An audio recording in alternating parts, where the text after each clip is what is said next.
All right, ladies and gentlemen, welcome. We're about to get here into PHILO. A wild day. It's actually a massive one. Big gap up. Went through multiple levels. We filled a couple of gaps. Why? Because there was a rumor that Trump's tariffs are not going to be as wide sweeping and that they will be targeted and that there might be some of that flexibility he was saying on Friday. So you've heard this before, the back and forth rumor. We talked about it. We made a couple of plays. We even woke up to 800 percenters, which was nice. But when it's all said and done, last week ahead of the tariffs of the quarter, and we're going to be playing this game, Trump is talking now, and we got a few statements. I'm sure by the time we're done with PHILO, you will probably be seeing Trump live. So we're going to get into PHILO here in a little bit, have this play in, or see where this goes from here. I'm going to play something for you. And then I'm going to go get ready. So you get ready. God bless America. And thank you for being here, baby. It actually looks like, Welcome or what to a the realistic chat. timeline is for the policy becoming law, because they're setting some deadlines that are coming up pretty quickly here.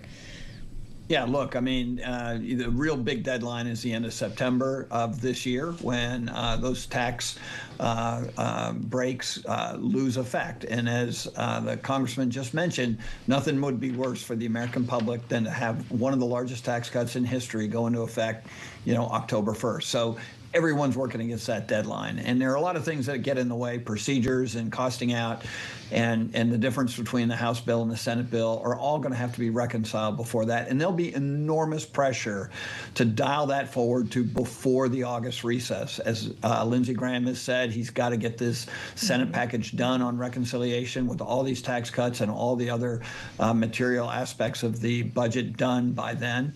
And that's just on this year's plan. Remember, all these Senate and House appropriations committees are meeting to pass 12 different administration department budgets before the end of September for this year's or next year's budget, which, of course, they didn't do last year, and we've been living under a continuing resolution. So there's an enormous amount of work to be done, and I think that it'll be interesting to see just how much this House and Senate are able to work together, even though they're in the same party.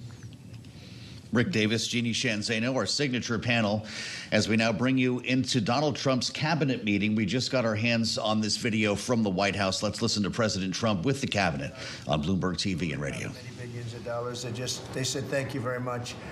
It was no incentive for them to use it. But what is good is the tariffs will make it so that they want to come back. That's why they're coming back. I think they're coming back because of the election that took place on November 5th and because of the fact that they have to come back because the tariffs are forcing them to come back. And remember, there are no tariffs if you build here, and that's a big factor. So we have record numbers. Howard was just telling me the numbers that we're talking about are crazy, beyond anybody's wildest expectation. So they'll be doing a lot of building, all sorts of businesses, including the basics of automobiles. We have, as you know, Hyundai's coming in with a massive plant to Indiana. But Yeah, bro, they're playing clips of it already. Happening. What the hell? Literally, some are started already. General Motors is already redoing. We've already plants, heard this stuff, but that were half abandoned. Yeah. What the hell? It's playing live now. What the fuck? I thought this was going to come on in like an hour. There's another one in 45 minutes. Fine, but people took advantage of the deal. They cheated. Okay, watch. I'm going to turn the audio up. Are unfortunate, but now what's happening is the numbers are beyond our wildest expectations. I think it's only playing out one speaker. Having to do with cutting. We've done a lot of cutting. And then that way you hear me in both. Cutting from Isn't this people, nice? ideally the people that You have aren't Trump doing in the left, job. me in the right. In many cases, people weren't attending jobs. In some cases, in many cases, people didn't exist. They had on the government rolls people that don't even exist.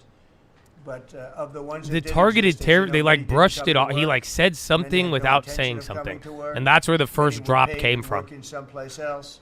IMTE, small cap running 200%. Probably ahead of schedule on that. Jeez. And Probably just a scam. to me, something that was just terrible is the contracts that we're finding, the fraudulent contracts that we're finding where millions and millions of dollars and even billions of dollars in some cases were given out. And I think we'll start with that.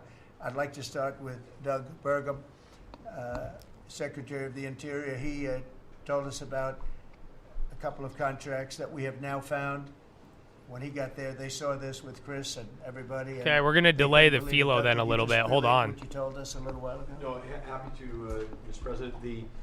There's a federal consulting group, which was a group inside of Interior, but it was managing contracts from many different agencies that flowed through here. One of those contracts was to do surveys of individuals.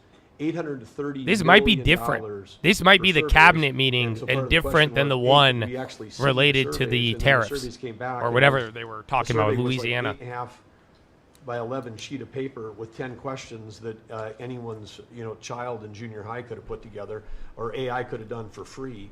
$830 million. So that's one that we've stopped. And that contract was going out after you were inaugurated, sir. So Yeah. it was So jumping. it's a pure fraud. Yeah. It's a fraud. But we've had many fraudulent contracts that were caught by the work that Elon and his people are doing, and working with our people. It's been brought to light. The fraud, not just waste and abuse, the fraud has been incredible. You mentioned one, Madam Secretary. Well, yes, sir. Well, let me just add to that, and thank you. We just had a wonderful cabinet meeting, all aligned on certainly the effort to realign the government. But even at the U.S. Department of Agriculture, we've canceled $300,000 Volta's ripping. contract educating on I'm food doing some justice stretches, man, while for this queer playing. and transgender farmers in San Francisco. A similar contract we canceled in New York, again, educating transgender and queer farmers on food justice and food equality. I'm not even What? sure what that means, but apparently the last administration wanted to put our That was a taxpayer dollars program? towards that. We canceled a $600,000 That's contract great. out of Louisiana that was studying the menstrual So they cycles put of money for transgender men, farmers a $600,000 contract. to study we canceled food another justice. contract out of a university in the middle of the country that Wow. focused on getting more diversity, equity, and inclusion into our pest management industry. Again, these are nonsensical. It makes zero sense to use taxpayer dollars to fund these. I know these are just a few examples of the hundreds and hundreds that we have found. I think these are past programs that they're looking at fraud that they was said they're with the shutting Small down. Business Administration, where they were handing out loans, $330 million worth of loans to people under the age of 11. I think the youngest, Kelly, was What? a 9-month-old who got a $100,000 loan. That's What? A precocious baby we're talking about here. See, this is just like rich people shit, though. Because you could put your kid on a job, you know that, with like an S corp. You could put your child under salary and write it off if it's below 20,000, and they don't have to report it. So we're taking that off. So that's crazy because then by like legal definition, technically, if like a child could qualify for that loan, it makes sense if they allowed it. And you have a lot of that. The kid probably qualified Far too under the much of it. terms. It's a pure fraud. We like to use the words waste and abuse because they sort of sound good, but many of these things are pure fraud. Now, there was a contract that you've heard about where Stacey Abrams got $2 billion just before we took over, and it was a rush to get her the money, and that was environmental, and nobody knows what she was doing. But $2 billion. If you got $2 million, that's a lot. If you got 200,000, that's a lot. But this was $2 billion was given. Lee, do you want to talk about that? And the other one that was even worse? EPA has now canceled over $22 billion worth of contracts. $2 billion going to You gotta this say something NGO funny. that Stacey Abrams I could already was tied to. They received only $100 in 2023. And then the Biden administration gave them $2 billion. The director of the Greenhouse Gas Reduction Fund saw his former employer get $5 billion. So $20 billion went to just 8 NGOs, and they're all pass-throughs. And then they were giving it to other entities, many of them were pass-throughs. And what you have is all these extra middlemen, they're taking their cut. And the taxpayer ends up getting screwed. They're losing out on all this hard-earned money. They can't afford to have the federal government waste. The partnership with Doge and Elon Musk has been incredible at EPA. Their team is very talented. We wouldn't have been able to do it without them. And of course, this mandate from President Trump to make sure that we identify every last penny, whether we're saving $50,000, $5 million, or $22 billion. We will not rest until every last penny is saved. Thank you, Mr. President, for the opportunity to do this for the American public. That's the part So we have. I a lot think of it's going to that. happen down the We're getting line. down to. But one of the a point we criticisms, think which probably I think unfairly, it's like you're kind of dumb if you're not viewing it the right way. But I think there is some legitimacy to just like, why hasn't there been any like arrest or charges or anything? So I think there's a point of that challenge where it's kind of ridiculous because of how early things are. But down the line, I mean, if all of this stuff is like fraud and if there are people doing fraud, not just like taking advantage of loopholes, but like breaking the law, there should be charges or something. But I think they're just saying fraud to highlight people taking advantage of loopholes, if that makes any sense. But until there isn't, but I think there's going to be a fine line down the road where we got to judge it. That in the perspective. But however, this is an interesting point. When I first got there and we started looking at this, how you take care of people, we didn't have an HR system that could actually give us a rundown on who actually was working where. That we've had to work with that, working with our VA employees who are those liaisons. We've been able to put together an organizational chart which we can start looking at that. But the interesting part about it is about taking care of veterans, and what you've told me to do is how do we get the people in the right places. And I think when we look at this, GAO has told us we were high risk for years. The previous administration put literally tens of billions of dollars and tens of thousand employees over the last 4 years, and we saw our statistics basically stay the same or go down. Backlogs went up. Maybe the question is not money and employees anymore. Maybe it's the organization and how we effectively deliver for the American people. And that's what we're going to do. Well said. And one thing I want to add to it, it is not necessarily a very popular thing to do. You're talking about employment, you're talking about people and the lives of people. And yet, I think the American public understands we're trying to save our country and make our country great again. I mean, you could say it, but we're trying to save our country from this extraordinary thing that was happening. What they were doing to our country was just a horrible thing. And I have no idea how it plays out in the public. I guess you see poll numbers that are very good numbers, but I don't know what that means long term. But it's something that has to be done. If we don't do it, we're not going to have much of a country left, so we have to do it. So we're doing things that I think a lot of presidents wouldn't be inclined to do, but we're doing it to really, I don't want to use cliche. I don't want to say we're doing it to make America great again, because I say that on the campaign trail, but there's really no other words that could express it better than that.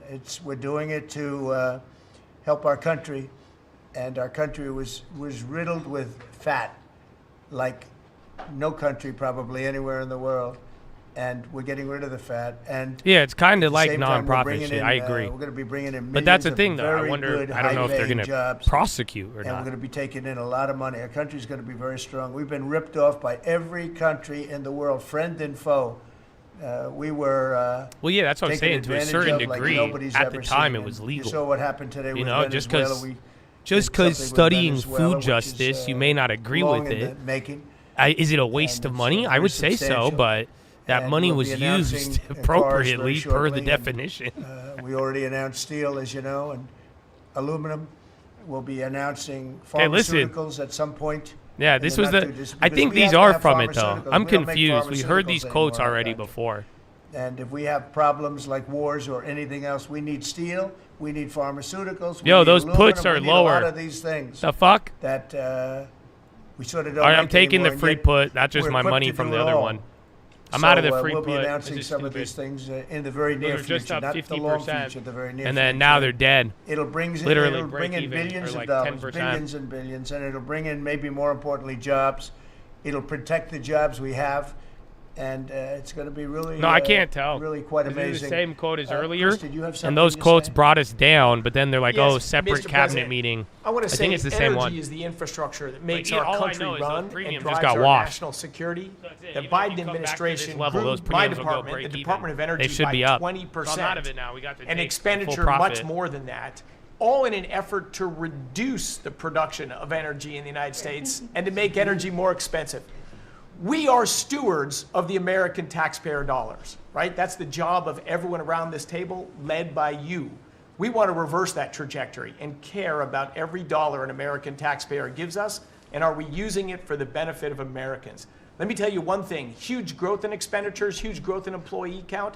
Puerto Rico, an American territory, had its electricity grid destroyed.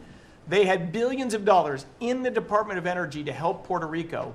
Yet they Another didn't month, spend another that day, money, another because minute that with the money would have meant long-term. more energy, Amen. more jobs, more All right, honestly, prosperity in Puerto I'll play this Rico. for a little They wanted bit, to but I have think we them should get as to a Philo. poster child of 'Cause I think wind it's and the same solar. shit already. This island should run on wind and solar. I don't That think you're just moving doesn't on this. work. I think But they you're care probably about moving on the politics more than the realization this American isn't people, new. and they didn't treat the dollars like they were their dollars. This table, the team you have assembled, we're treating the American dollars like they're our dollars.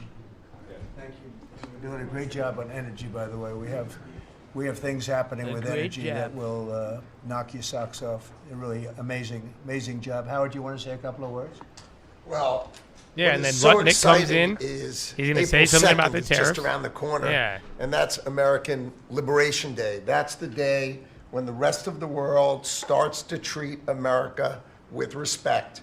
And your leadership, understanding how the rest of the world treats us and what balance and what fair trade finally is going to be, is going to take care of America. It's going to launch the External Revenue Service to start to build the power and prestige of America back. And I'm honored to be helping you on that course. It's an interesting term, right? The External Revenue Service. We're going to take in a lot of money from the outside, and that's going Yeah, to it's keep our old. taxes This low. is the one. We already listened to this. And We didn't I listen. think We just getting a read. lot lower. It's gonna be a lot of money, Massachusetts and that securities will be regulator external. subpoena We'll take Robin care of the Hood internal and probe of to a college large extent. So I contracts. think it's Good gonna be a for beautiful you, transformation. Massachusetts. Linda, you might No say way a the couple blue of state words. is You've the done one so investigating amazingly. it. It's a 50% cut. Yeah, Robin Hood subpoena And over more basketball importantly, betting. We want to bring education Duh. into the states. We're at the bottom of the pack, but we're the most expensive per pupil. And we want to bring education back to the states where they can teach the students lovingly with their parents and with the boards and everything else. And they'll be every bit as good as these other countries. These states, these individual states will do a phenomenal job. You want to say something? Yes, sir, and if we think about education. All right, we'll if we start don't Philo in address 2 the minutes. issues in education now and start getting our scores up, what are we going to find our next generation after that? Where are our engineers, our doctors, our lawyers, our scientists, our AI and technical experts going to come from? We will go farther and farther down, and with everything else we're doing within our country, building manufacturing, bringing all of that back, if we don't educate in the best way we can, we will be lost, and those generations will be lost. It is, I think, the cornerstone of our culture and what we need to focus on. And so by having education at the best place where it can be, which is at the states, the local levels, with governors, with best practices and tools, which I hope the Department of Education can help supply for them, we'll do it. And Linda, as you know, Yeah. the Linda. SBA has taken over her student loans, which is a lot of loans. It's a big job, and Lot of Kelly, we loans. appreciate that. You're going to do fantastically well. And Bobby is going to be taking over their Bobby, can you various help us? medical aspects and health aspects of the educational process. So, and he's going to do a fantastic job of it. So, thank you very much. Thank you, Mr. President. I'd just say that I'm very grateful to you and very grateful for the partnership with Doge, with Elon. We've identified extraordinary waste in my department and HHS. The expenditures, the budget of HHS during the Biden administration went up by 38%. The employees went up by 17%, and healthcare went down. We have 40 comms departments. We have 40 procurement departments. We have 40 IT departments, and we have 40 procurement, HR, none of them talking to each other. We are, with Elon's help, eliminating the redundancies. We are streamlining our department. We're going to go back to providing gold standard science. We're going to get the money to the scientists and to the patients rather than to the administrators and to the bureaucrats. And we're going to restore gold standard science, and we're going to make America healthy again. Thank you very much. It's great. If you might, Madam Secretary, say a little bit about what's happening and how well we've done at the border. Sir, this last week I was in Arizona, California, Alaska, and Florida, and CBP literally has almost 100% operational control of the border, which means that our country is secure and that we know who's coming into this country and that they love our country and they want to help keep it great into the future. We are, in the month of March, the last couple of weeks, wanna keep it increased great our again. deportations by 50%, so we're now, not even just getting the worst of the worst out. We're making sure that there's consequences for being here and committing crimes in our communities. And the numbers are continuing to escalate and to go up. Sir, this week I'm headed down to El Salvador. I'll be in the prison where we sent TDA members. I'll be meeting with the president and also Colombia and Mexico and talking about building these relationships so that we can continue to get people out of this country that don't belong here and take them home. And also you had talked to me about sending the message worldwide about the fact that people shouldn't be coming to this country and they shouldn't be coming here illegally. So we are in several other countries around the world with a message right now that's saying, if you are thinking about coming to America illegally and coming here, don't do it. You are not welcome. We have a legal process to becoming a United States citizen, and there are consequences if you come here illegally, and America has changed because we're putting Americans first. So we've also, the Coast Guard has done phenomenal work. I don't know if you all have reported on it, but we have broken historic records in the amount of drug interdictions that they have brought in. We've repositioned the fleet to go after the fentanyl crisis and to go after the southern border and securing it, and they've done amazing work as far as that. We were down in Florida. They brought in $500 million worth of drugs. Chadadonia. Wait, what was that? I just saw some weird headline about the White House. White House CEA Chair Moran, 3/4 the job in the last 2 years came from government expenditures, says not expecting short-term pain from tariffs. Oh, I agree. Mm-hmm. Mm-hmm.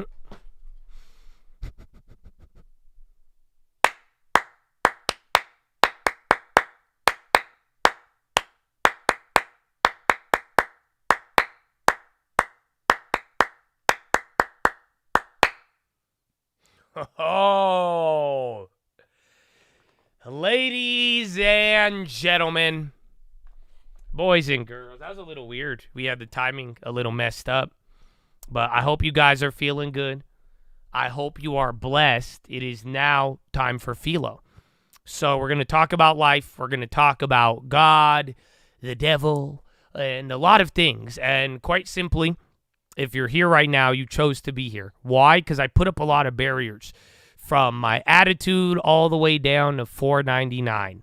So if you don't like any of this stuff here, that's odd because you've chose to be here right now. And all we ask is for positive workflow. And what do I mean by that is very simple. If you are here for the right reason, you're here for what you paid for, and you want to hear the PHILO, awesome. I hope you get the most out of it. Focus on PHILO. If you think it's nonsense, you do not have the right to talk about it in here while I am talking about it, meaning that I don't care about it. If you joke around, you don't want to listen to it, you will get banned. Why? Because no one's forcing you to listen to it. If you don't like it, I do ask that you post stock-related info. That's why I have the news wire up here, because it's very simple. If you want to focus on stocks while we're here, you could do that, and those who want to focus on the other stuff can do that as well. And if we all work together, post the info. If something important is happening, I will stop and I will read and I will look into it and we'll see what we have to do. So very, very good. It works for everybody. Good workflow. So get it where you fit in. Otherwise, anything besides that, I don't think we have time for it today. High speed, low drag. Amen, baby. Amen. Tell them, baby. So that being said, I do have a new book to read you. Why? Because what I kept listening to, I don't know, G.K. Chesterton, the guy fascinates me. And anytime I'm driving, flying, anytime I'm like listening to G.K. Chesterton, and I was listening to this thing about him, and it was just like going over all of his work and what he stands for and more background. Because I like the background on Mr. G.K. And if you don't know, believe it or not, they credit G.K. as the guy who convinced C.S. Lewis to become a Christian. I don't know if you knew that. C.S. Lewis has even mentioned it, and they bring this up, how pretty much G.K. came before C.S. Lewis.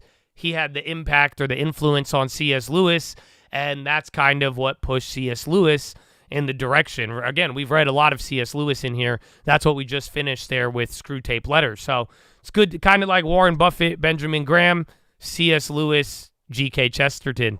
I don't know. It fascinates me. I love it. I think it was great. But in hearing about all this, and I was like, all right, that's fun. There's a book. There's one book by G.K. Chesterton that C.S. Lewis credits as being the book that like really sent him over the edge. And that book, it is called, what is it called? The Everlasting Man. So that's what we're going to read today. I've never read it. I've read just the intro, and I'm going to read some of the intro, and then I'm going to skip it, and then we're going to get into chapter 1. But I was like, you know what? I want to read this book. If it had an impact on C.S. Lewis, I don't know what it is, so I would love to see what ended up happening. So that's what we're going to read today. But before I do that, can I give you a nice little intro? Can I give you a nice little reminder? Oh, I love this one, man.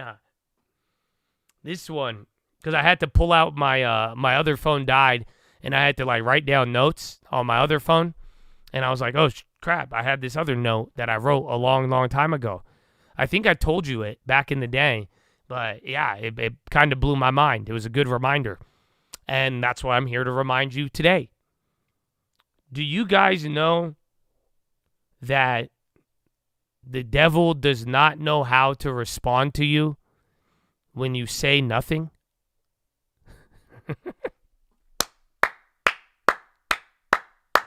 Oh, man. I think I've told you guys this in the past. This is a good one, bro. And I don't know. I think you might need some time to think about it. But let me put it another way. You know all those like little random voices you'll get at times that challenge you? And not like a healthy challenge. Not like, oh, maybe you shouldn't gamble your money away. But like a challenge that, more or less, just like weird doubt, weird uneasiness. Or, again, using what you say can and will be used against you in the court of law. Does that sound familiar? You guys know that, right? That's why they tell you to shut up, right? Plead the fifth. Because what you say can and will be used against you in the court of law. Are you aware of that? Yeah. Same thing works with the devil. Let me put it another way. You're not going to win responding back to the devil. Do you know that? Do you realize the odds are stacked against you?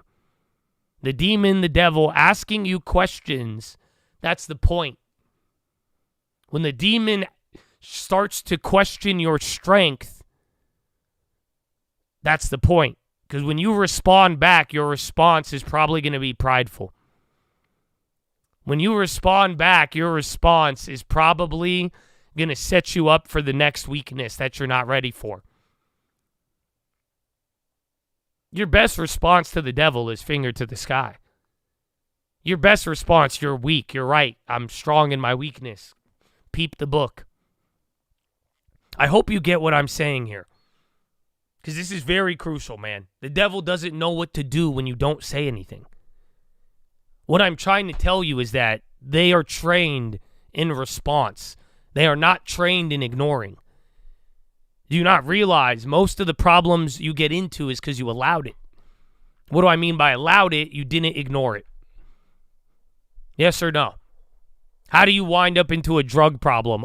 Because you entertain drugs. How do you wind up into a situation where you're getting robbed? It's probably because you are dealing with business or something shady. Like, think about it. Just go down the list. The point is you didn't ignore it.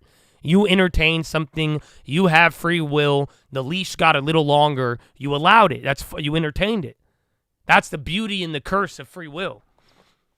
But the whole point is, when it's all said and done, just don't ever forget this. Those little conversations in your head, real fear, real doubt. You have to be prepared. I love the verse of the day today, right? Because it says, be there, stand upright, operate how you should so that, you won't be there with shame and then you'll be ready to go. Don't play the game with the devil of trying to answer him. I think some of you may need this right now. And what I'm trying to say, are problems real? They are. Are things bad in life? They really are sometimes. Believe me, I know. But it is not your job to engage in a fucking debate with this invisible voice in your head about all of it. Is this written somewhere? No. This is my opinion. This is theory. This is not biblical. I'm not claiming this is coming out of the words of Jesus Christ. If I did, I would tell you that. So this is a theory of kind of going through all of the C.S. Lewis's. What you can base this off of is the Lord is my shepherd. Have you heard that from the Bible? Because what is a shepherd? What is a sheep? It guides the sheep. The Lord has called us sheep. Let me put it this way. When the lion or a wolf is about to devour the sheep, do the sheep and wolf get into a debate? No, they don't. When the shepherd goes somewhere and the sheep doesn't understand it, does the sheep ask a question? It does not. It follows the shepherd. So if you really wanted something biblical, I would point you there. But what I'm telling you here is just theory and practical advice, but this isn't a Bible verse. And I think it does apply, though, to some Bible verses, but don't make the mistake of putting the words of God on somewhere where it's not.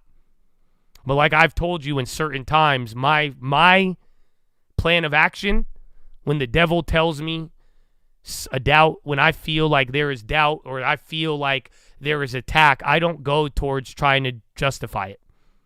I don't try to defend myself in the name of a spiritual attack. Do you know that?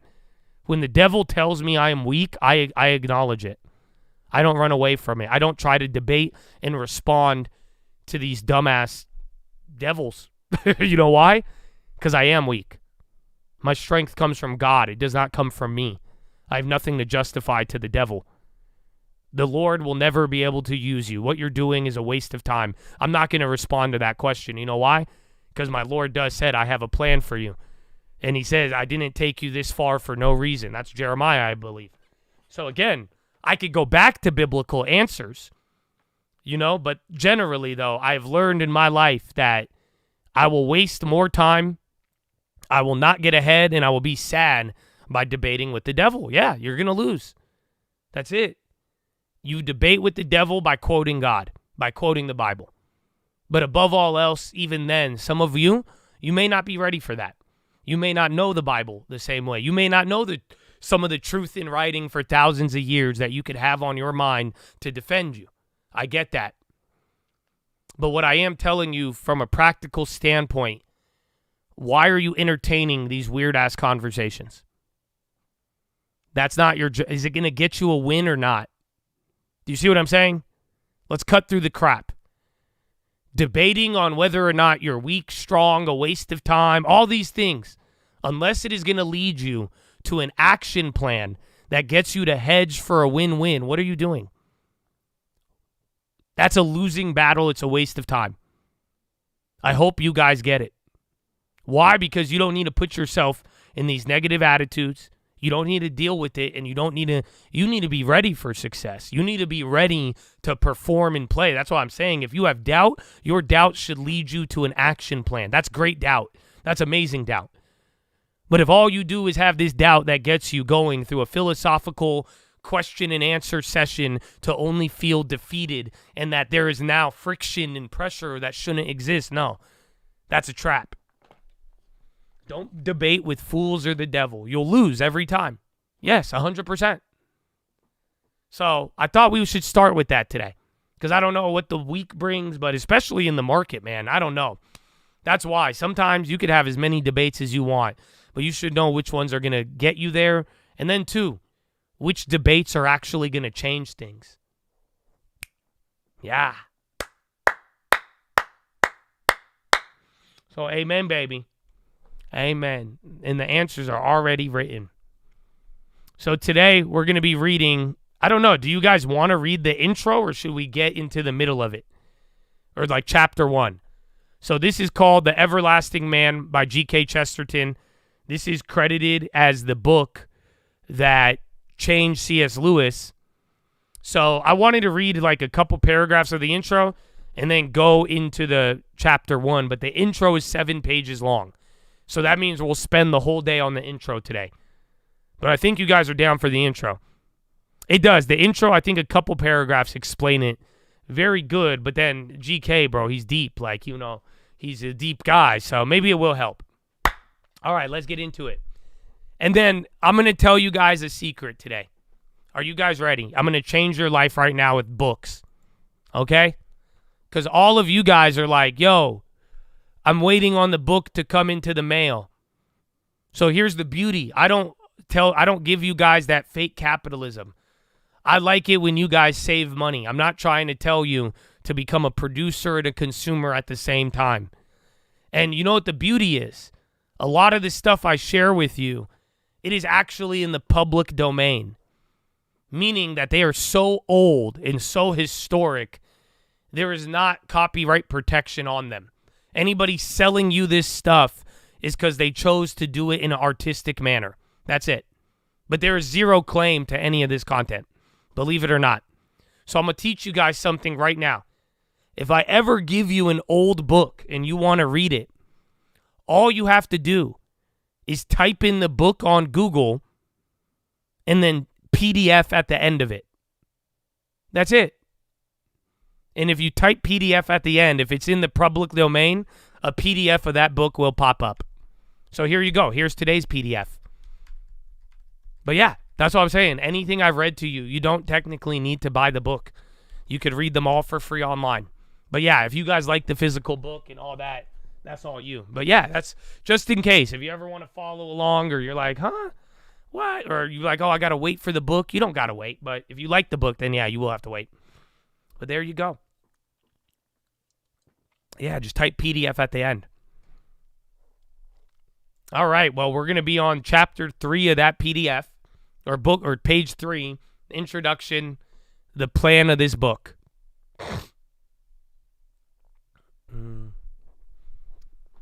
There are 2 ways of getting home, and one of them is to stay there.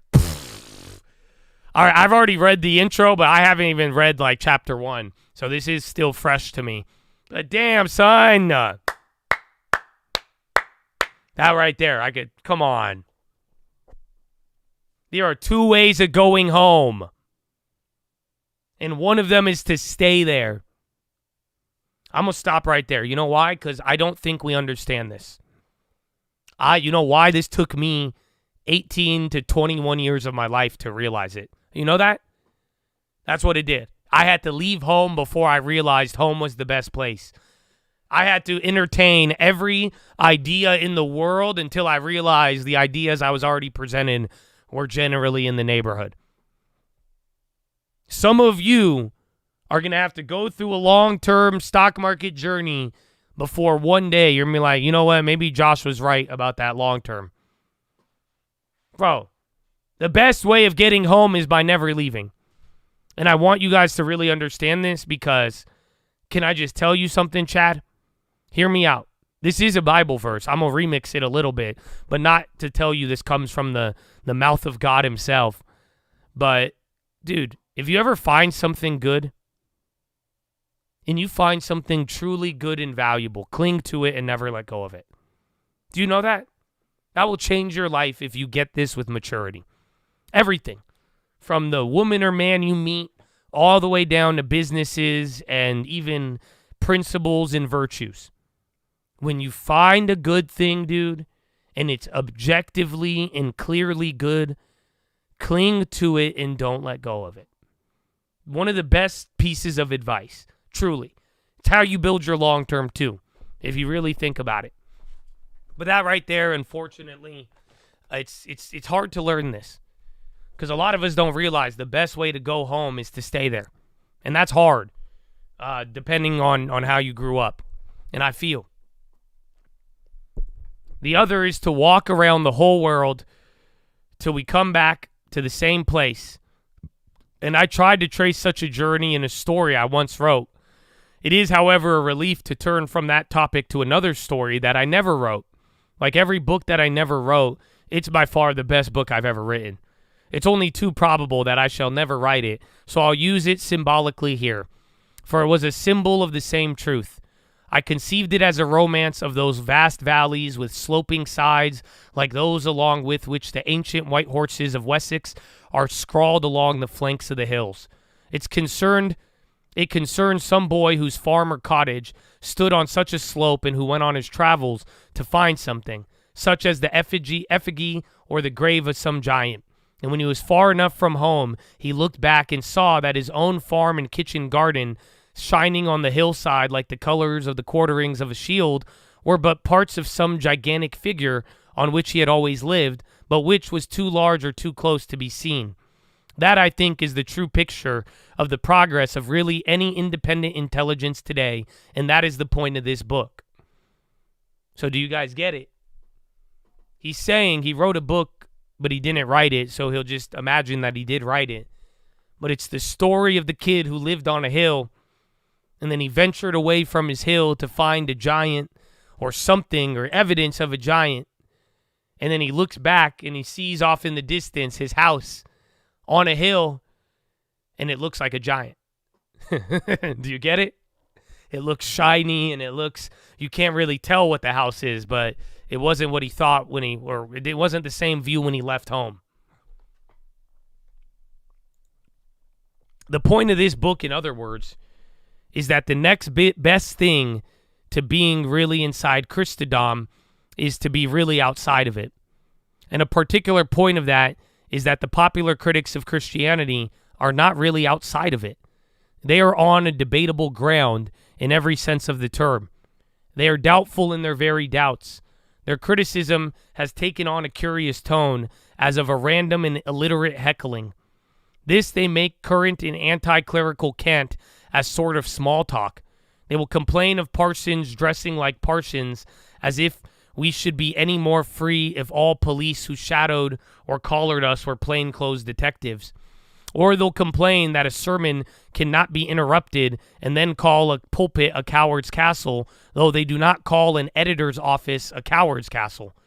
It would be unjust both to journalist and priest, but it would be much truer of a journalist.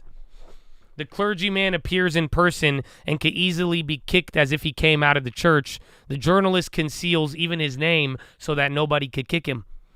They write wild and pointless articles and letters in the press about why the churches are empty without even going to find out if they are empty or which of them are empty. Their suggestions are more vapid and vacant than the most insipid curate of the babbles. Your mind is not so blank as that of Hopley Porter, so we may truly say to the very feeblest clerk, your mind is not so blank as that of the indignant layman or plain man or man in the street or any of the critics in the newspaper, for they have not the most shadowy notion of what they want themselves, let alone of what you ought to give them.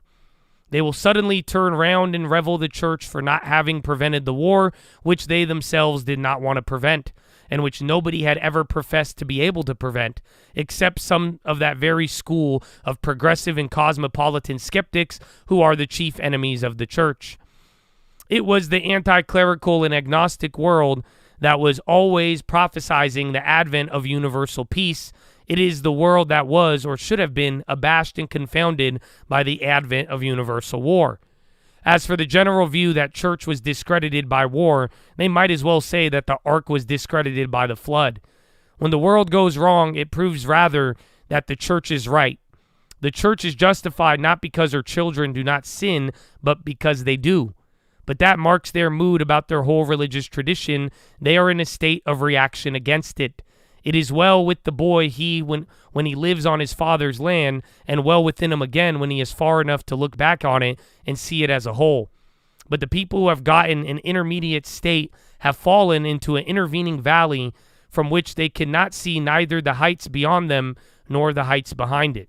They cannot get out of the penumbra of Christian controversy. They cannot be Christians, and they cannot leave off being anti-Christians. Their whole atmosphere is the atmosphere of a reaction. Sulks, perversity, petty criticism, they still live in the shadows of faith and have lost the light of the faith.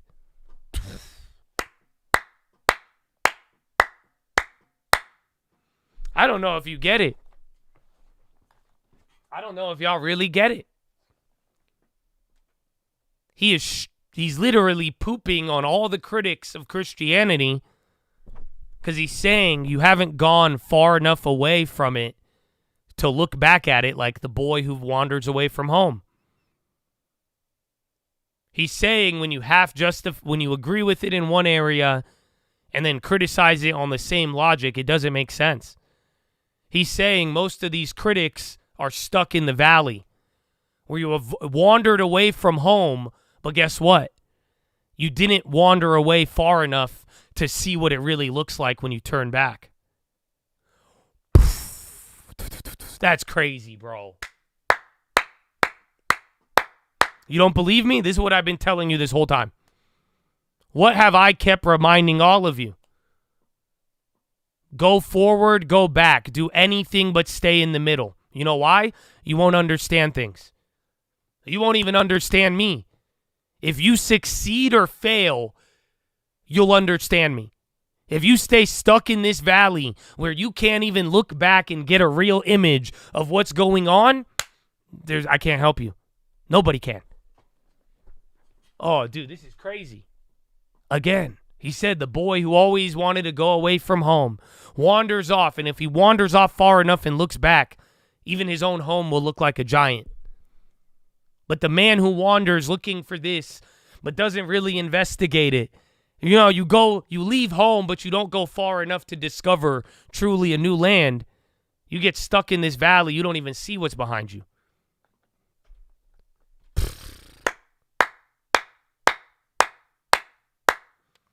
That's crazy. Fed Bostic would consider selling MBS but have not had any conversations about it? Nah, bro, this is critical. I hope this whole book is about it. Because let me remind you again, Chattadonia, go forward, go backwards. Don't be in the middle. I'm sick of this uneasiness. Don't be uneasy. Do everything but be uneasy. Do you see what I'm saying? I've told you, if you fail, at least in failure, I think you will learn something that will take you where you need to go. But if you stay stuck in this valley of never going far enough, you see what I'm saying? You'll never know the real truth. You'll never know the real giants that already existed in your life. Now, and then SPY, drop in now. Actually, give me 1 second. Let's double check those premiums. Oh, damn, they're higher? Yeah, they rocketed up there. That's so stupid. I hate them. So that pop, they killed the premiums. Now they're back up 50 here. Little scammers. Meta. But yeah, you're dropping pretty big now. Hold on. Well, like I'm saying, they scammed the premiums on that move.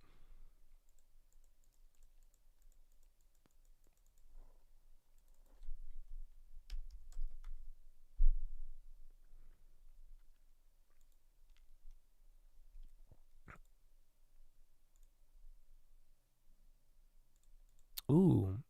Yeah, these might work.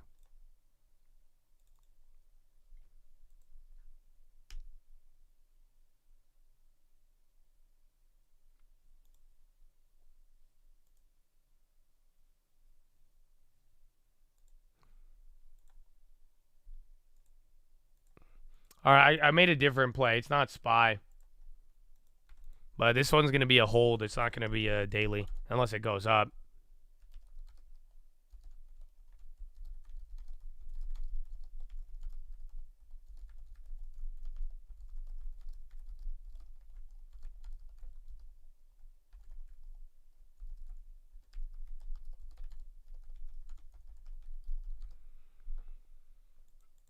Joyance. I love the joyance. All right, well, let's see. I think it's still the same from yesterday. I made a play that's kind of more for tomorrow.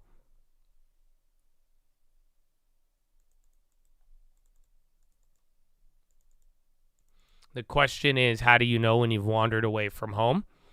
When what you left from looks like a giant. And mysterious. And then when you're like, all along, I knew it. And then you appreciate it. I think, if that makes any sense. Yeah, that's why I went with a play that didn't move as much. All right. Now, the best relation to our spiritual home is to be near enough to love it. But the next best is to be far enough away not to hate it. It is the contention of these pages that will be the best judge of Christianity is a Christian. The next best judge would be something more like a Confucian. The worst judge of all is a man now most ready with his judgments, the ill-educated Christian turning gradually into the ill-tempered agnostic, entangled in the end of a feud of which he never understood in the beginning, blighted with a sort of hereditary boredom with what he knows, not what he had already been wary of hearing and has never heard. He does not judge Christianity calmly as a Confucian would. He does not judge it as he would judge Confucianism. He cannot, by any effort of fancy, set the Catholic Church thousands of miles away in strange skies of morning and judge it as impartially as a Chinese pagoda. It is said that it is the great Saint Francis Xavier who very nearly succeeded in setting up the church there as a tower overtopping all pagodas, failed partly because his followers were accused of, by their fellow missionaries, of representing the 12 apostles with the garb or attributes of the Chinamen. But it would be far better to see them as Chinamen and judge them fairly as Chinamen than to see them as featureless idols merely made to be battered by iconoclast, or rather as cockshies to be pelted by an empty-handed cockney. I have no idea what that means. It would be better to see the whole thing as a remote ascetic cult, that the mitres of the bishops as the towering headdresses of mysterious bonzes, its pastoral staffs as the sticks twisted like serpents carried in some Asiatic procession, to see the prayer book as fantastic as the prayer wheel and the cross as crooked as the swastika, then at least we should not lose our temper as some sort of skeptical critics seem to lose their temper, not to mention their wits. So again, he's creating this crazy analogy because he's just saying you're better off to not lose your temper and judge it out of a clear head than getting insane about it. Their anti-clericalisms has become an atmosphere of negation and hostility from which they cannot escape. That sounds familiar. Compared with that, it would be better to see the whole thing as something belonging to another continent or to another planet. It would be more philosophical to stare indifferently at bonzes than to be perpetually and pointlessly grumbling at bishops. It would be better to walk past a church as if it were a pagoda than to stand permanently in the porch, impotent either to go inside or help to go outside and forget. For those in whom a mere reaction has thus become an obsession, I do seriously recommend the imaginative effort of conceiving the 12 apostles as Chinamen. In other words, I recommend these critics to try to do as much justice to Christian saints as if they were the pagan sages. I don't know if you get that one. It got a little confusing, but he's just saying you're better to either accept quickly or forget than to waste your whole time debating something that is neither further or closer to the truth. Saying, what are you doing? He's saying there's people just stuck in the halfway, I believe this, I don't believe this, and then they argue. Even then, he's saying the Christian who grew up in it will get more offended by things and will never be further in that valley and stuck there just because they're caught up, again, going over pointless parts of this or that, when he's just saying, are you closer or further to God? Are you actually seeing what's really at stake or not? Again, G.K. Chesterton was this. He was a guy. It's not in the book. This is in like his backgrounds that I was listening to. He is a guy who's very he baffled people. Not only was he very harsh with his criticisms, but the guy was big and he loved life. I don't know if you've heard some of this stuff. Again, C.S. Lewis, even then, is the guy who tells you many times, he's like, bro, enjoy life. God made pleasure. What are you talking about? So this is what people would get mad at G.K. Chesterton for. You know what he would do? He would say grace and then smoke a cigar. That was his way of saying enjoy life. And people would get so mad at him. Why? Because how are you smoking a cigar? You're a Christian. And he was just saying, because he's saying life is a steak dinner. He said life is everything, the good, the bad, the ugly. You think it's all of this. No, you take it all as once. There's no this is that. God made everything. What's wrong with the cigar? Well, that's kind of what he's saying here. You could go and debate the cigar all you want. That's just like debating certain things. Meanwhile, he's saying, I'm going to give God everything, even the good and the bad. You could go, I enjoy the life. He's saying, I'm not taking this life as serious as much as I know it really matters down to the actual application of God in the spiritual world, not debating the dogma of this or that, this and that, because before you know it, you just become the guy stuck in the valley. So think about it. Yeah, White House is live. Give me 1 second. Let me see if it's new.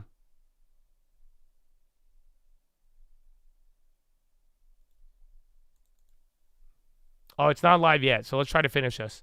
And then it'll go live. This might be fresh, so that'll be good.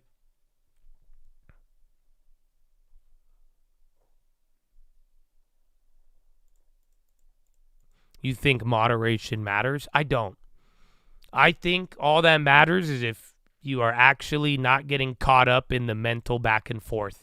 And if you think it's wrong, it's wrong. And that's it. And just don't take yourself too seriously.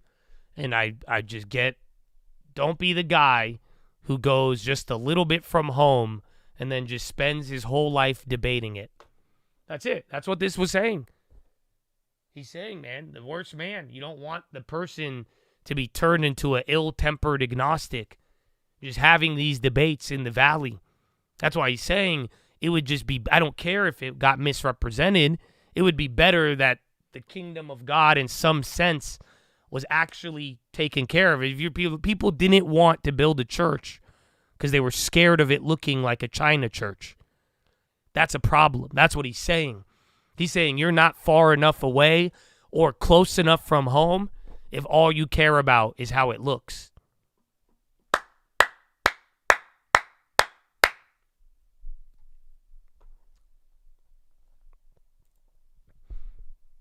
By this time, we come to the final and vital point I shall try to show in these pages. But that when we do make this imaginative effort to see the whole thing from the outside, we find that it really looks like what is traditionally said about the inside. It is exactly when the boy gets far enough off to see the giant that he sees that he really is a giant. It's exactly when we do at least see the Christian church afar under those clear and level eastern skies that we see that it really is the Church of Christ. To put it shortly, the moment we are really impartial about it, we know why people are partial to it. But the second proposition requires more serious discussion, and I shall set myself here to discuss it. As soon as I had clearly in mind this conception of something solid and solitary and unique character of the divine story, it struck me that there was exactly the same strange yet solid character in the human story that had led up to it.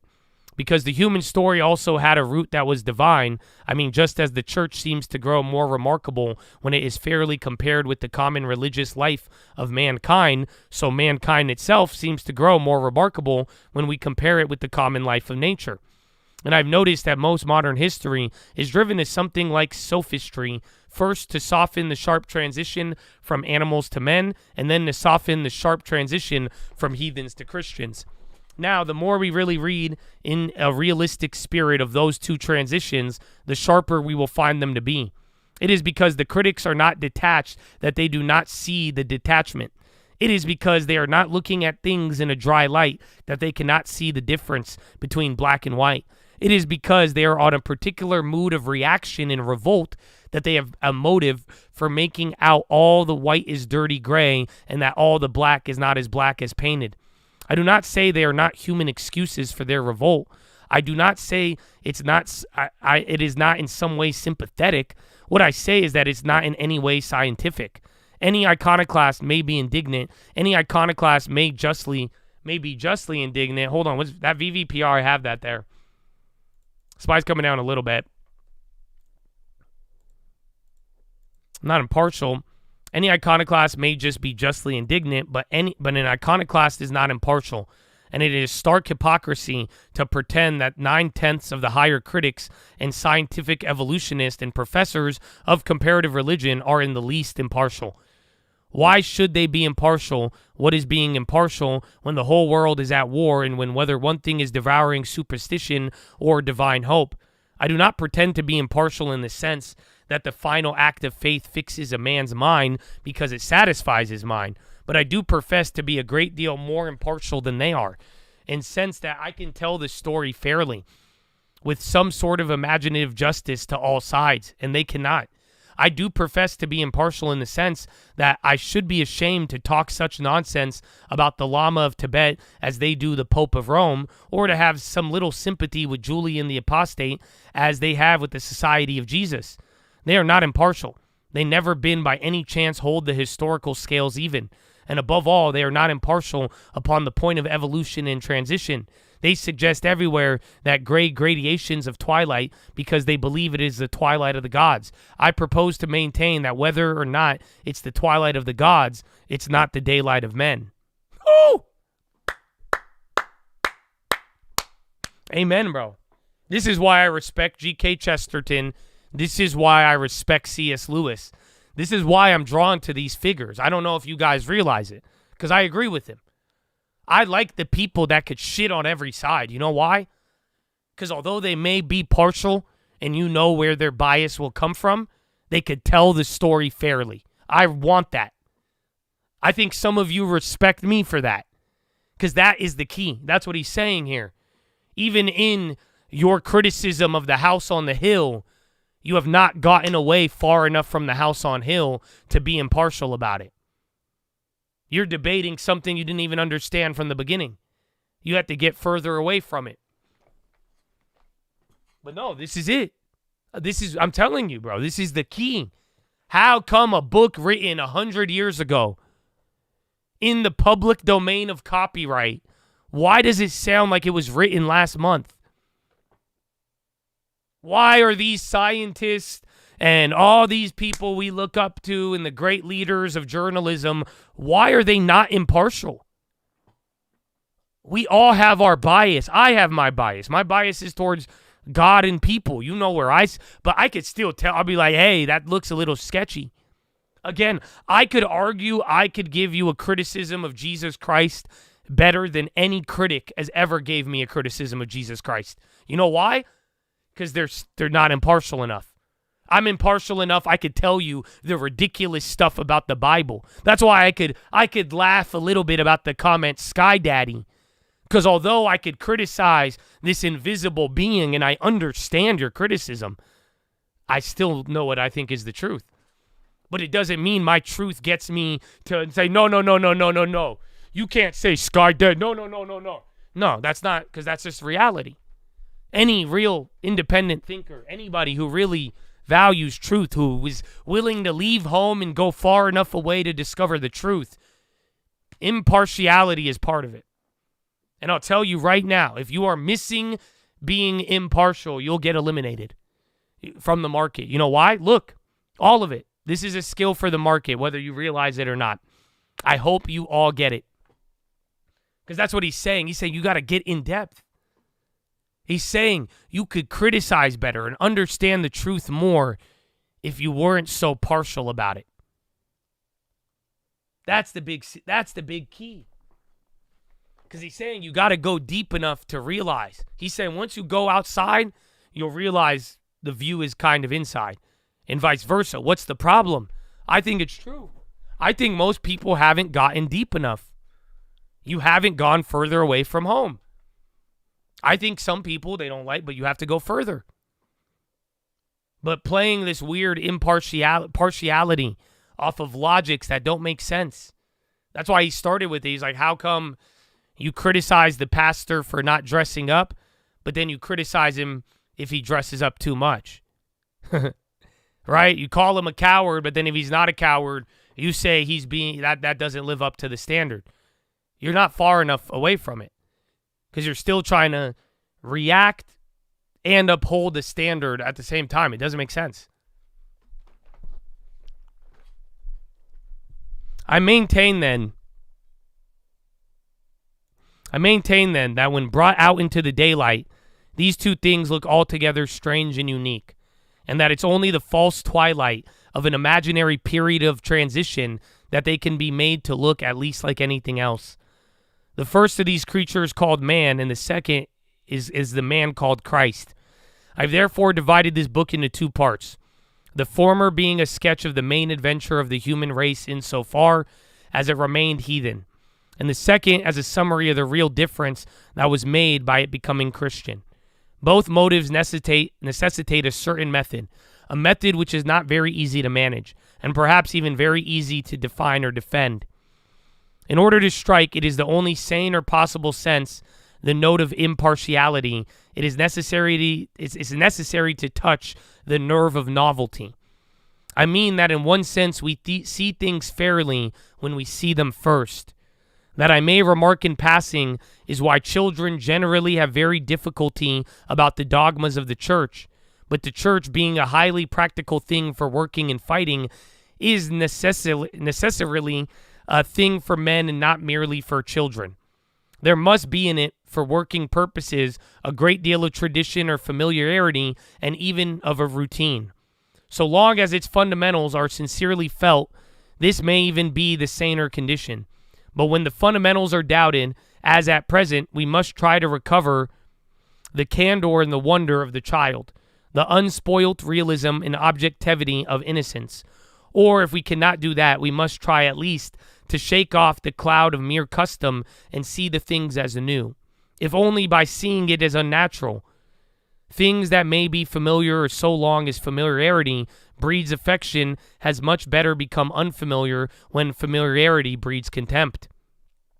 For in connection with things so great as here considered, whatever our view of them, contempt must be a mistake. Indeed, contempt must be an illusion. We must invoke the most wild and soaring sort of imagination, the imagination that can see what is there. So he's saying the problem is you'll be familiar with it. The heart of a child, you know why, bro? It's easier. Isn't it funny? It's easier to believe things or have very difficulty when you see them first. That's crazy. So your first view of something, you view it fairly. You know that? That's what as a child, you get presented stuff. You're like, okay. You believe it. You view it. You give it a fair view, a.k.a. you take it at word value. They say this, you believe that. So he's saying, what's the problem? Familiarity breeds contempt. You get so used to things, even your belief in God and how it works, it's hard to be contemptful. It's hard to not have that doubt. He's saying you need to have this ability to have an imagination so that you could see the things that you would have contempt for. You need to imagine them in a ridiculous view so that you can imagine them for the first time and view them fairly. So let me put it this way. If you have no imagination, or the less imagination you have, the more contempt you will have for the things you are familiar with, and vice versa. Even if you are presented with a lot of things and have every reason to be content or have contempt towards it, your imagination will change all of that, good or bad.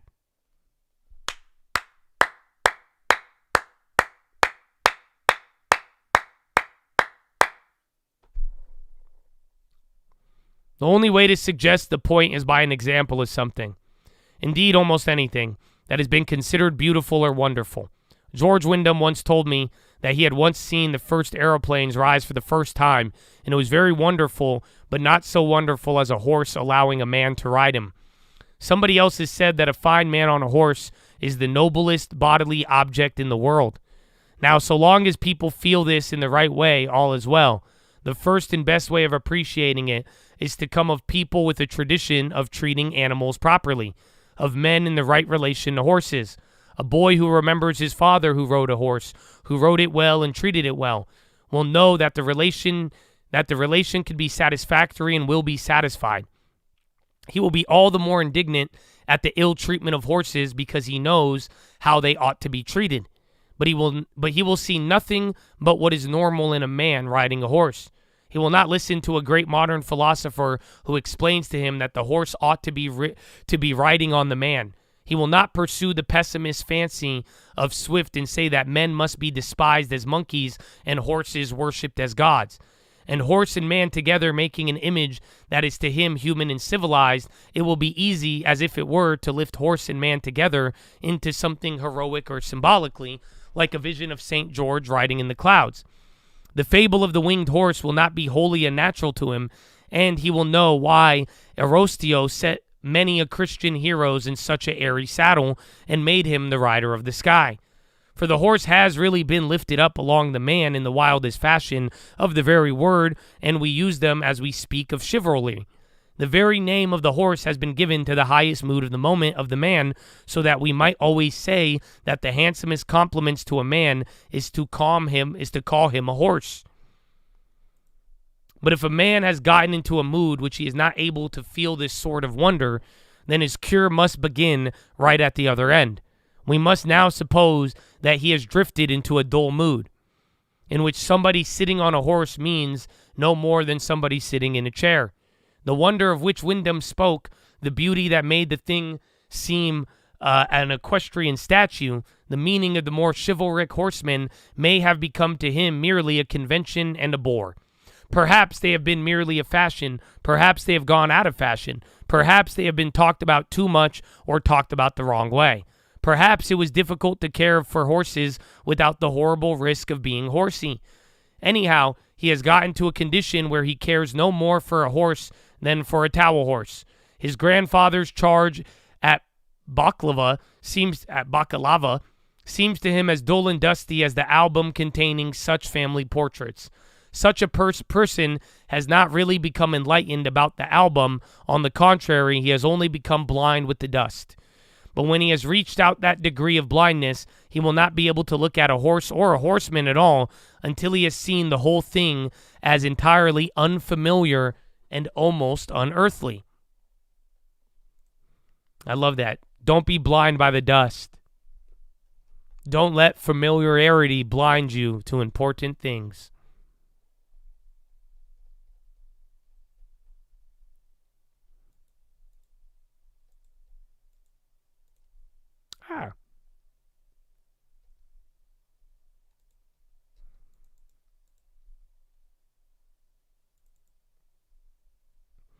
Out of some dark forest, under some ancient dawn, there must come towards us with lumbering and dancing motions one of the very queerest of all prehistoric creatures.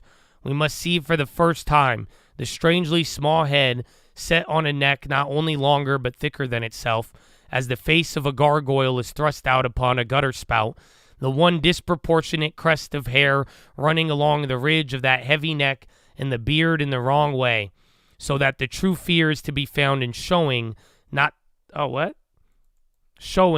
cloven, but the uncloven hoof. All right, Chad. Pause. Trump is live. This one's fresh, I believe. So I got like 2 more pages and the intro's done. I'll keep reading till he actually starts talking. He's just shaking hands. No, it's mere verbal fancy to see him thus as a unique... Okay, he's already started talking. And we want to keep it that way. And I think that's what's going to happen. We have tremendous interest in our country, more than ever before. There's never been anything like it. We're almost at a $4 trillion level, and that's something that's never happened. And I think hopefully it's because of the election on November 5th, but it's also because of tariffs, I suspect, Governor. But I'm thrilled to welcome Louisiana Governor Jeff Landry, a friend of mine for a long time, and to have you at the White House. And we thought this was going to happen, and I said, if you get it signed up, we'll do it at the White House, and you got it all done. I'm proud of you. Not surprised. Executive Chairman of Hyundai Motor Group, Jung E-sun. Thank you very much. What a great honor.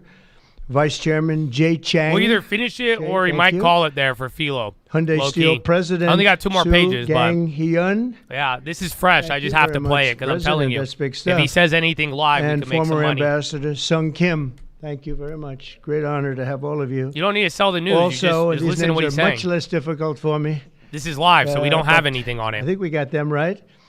but this one we will definitely get right. Mike Johnson, our great speaker, and he's been doing a real job. Right, Mike? It's an easy job, isn't it? Oh, it's easy. House Majority Leader Steve Scalise. Steve? Doing all right, Steve, I'll tell you. He went through a lot, and he's stronger than ever. Louisiana Speaker Philip Duvalier. Thank you very much. Thank you very much. Senate President Cameron Henry. State Representative Ken Brass. State Senator Eddie Lambert. And Ascension Parish President Clint Cointment. Thank you all very much. Thank you very much. Great honor. Great to have you with us.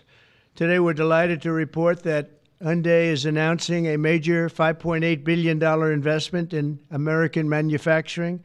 In particular, Hyundai will be building a brand new steel plant in Louisiana, which will produce more than 2.7 million metric tons of steel a year, creating more than 1,400 jobs for American steelworkers. And then there'll be major expansion after that. This will be Hyundai's first ever steel mill in the United States, one of the largest companies in the world, by the way, supplying steel for its auto parts and auto plants in Alabama and Georgia, which will soon produce more than 1 million American-made cars every single year. The cars are coming into this country at levels never seen before. Get ready. This investment is a clear demonstration that tariffs very strongly work, and I hope other things also, but the tariffs are bringing them in at levels that have He's not saying been Hyundai, witnessed. no tariffs.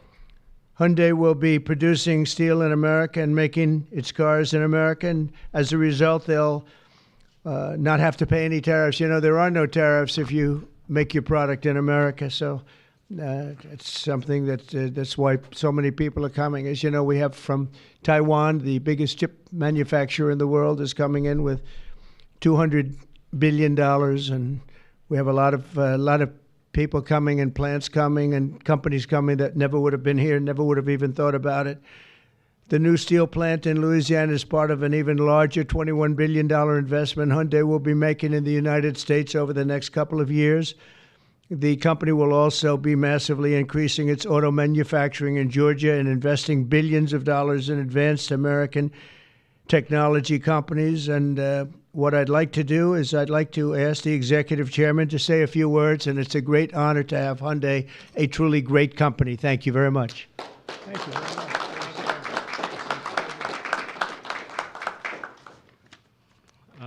Thank you very much, Mr. President.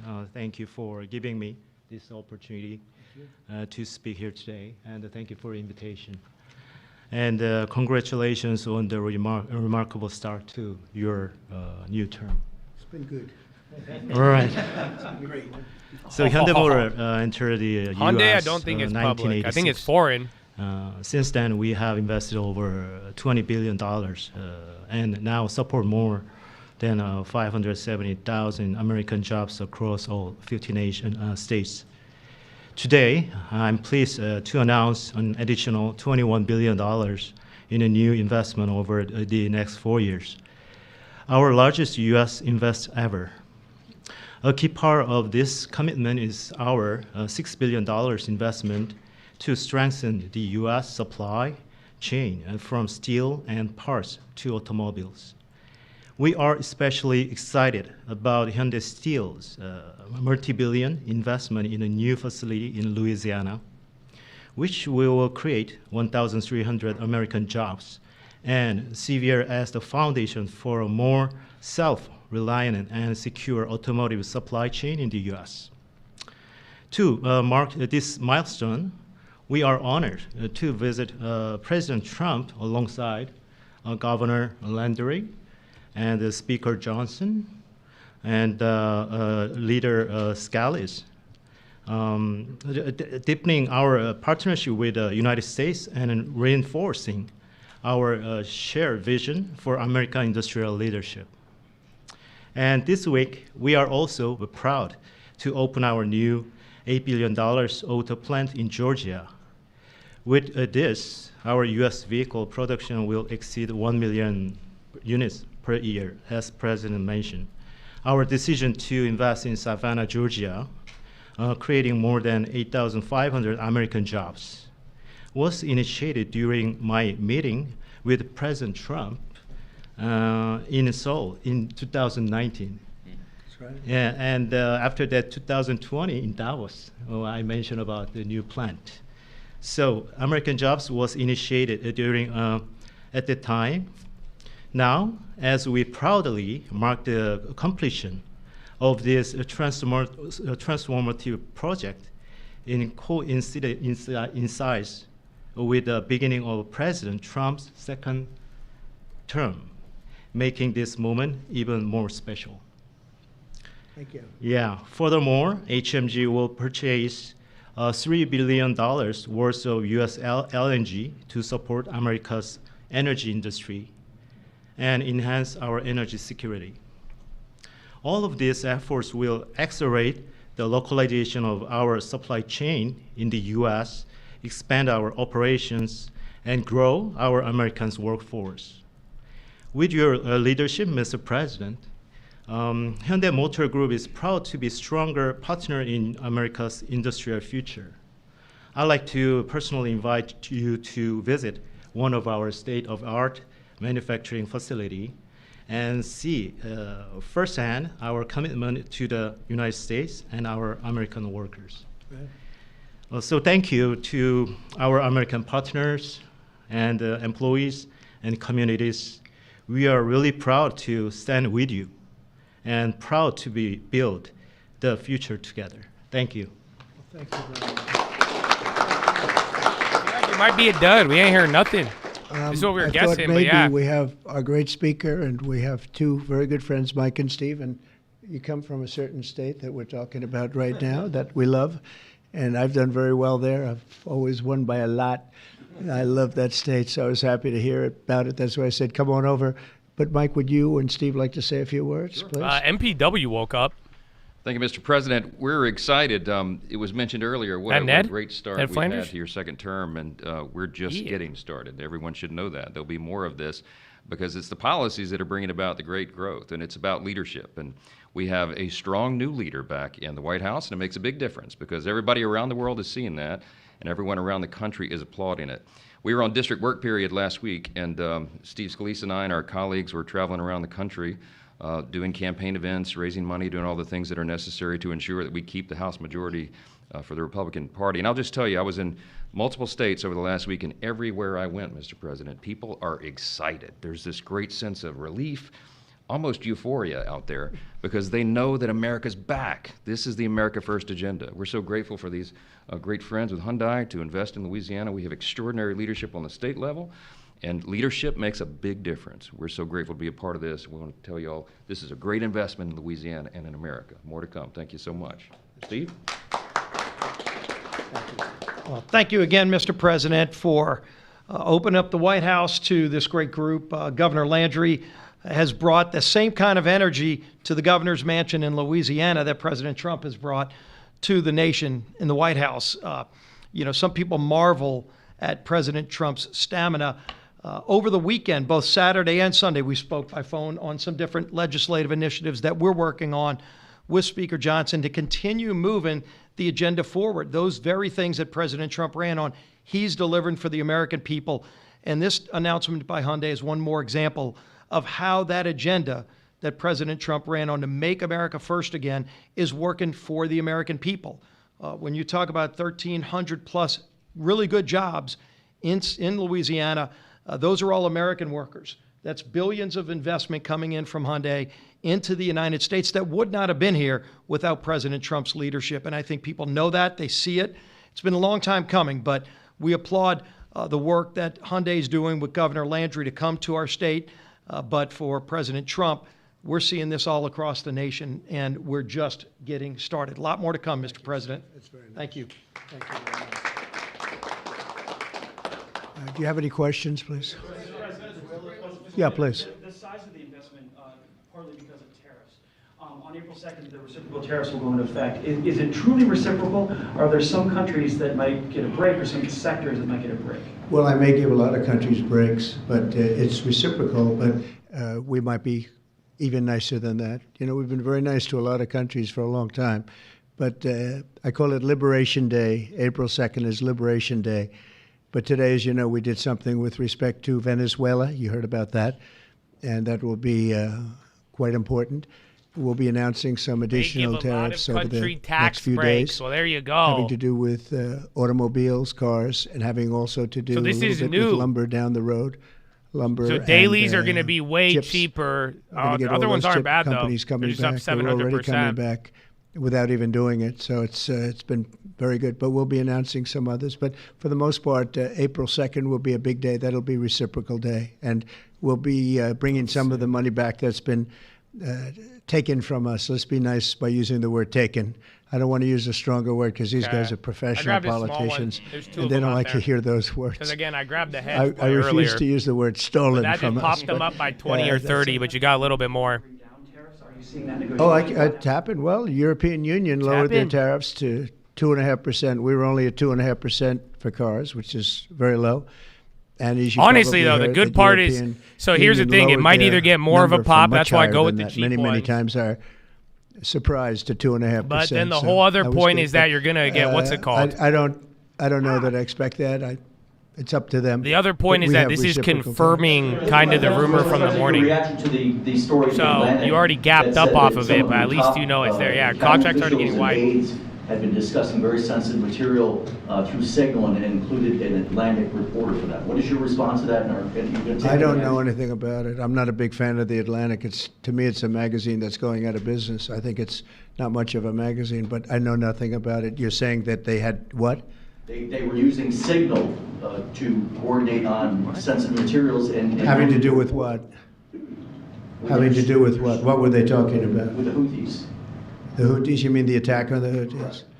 Well, it couldn't have been very effective because the attack was very effective. I can tell you that. I don't know anything about it. You're telling me about it for the first time. Anybody else? This announcement on Hyundai, is this a blueprint for you for other automakers to come to the United States? Okay, there's a cheap one. This is a good question. All right, I grabbed one. I'll just give it to you guys. So 578s for tomorrow. Nice These are overpriced. This is the shitty cheap question. one. How nice it is. That's the one. I don't like it at all, but this is the one you take if you're like, if we get a crazy breakout or not. But I'm not a fan of it. I just think we're getting the move now. If this continues, I'll get a little exposure. And we have but that ideally 575.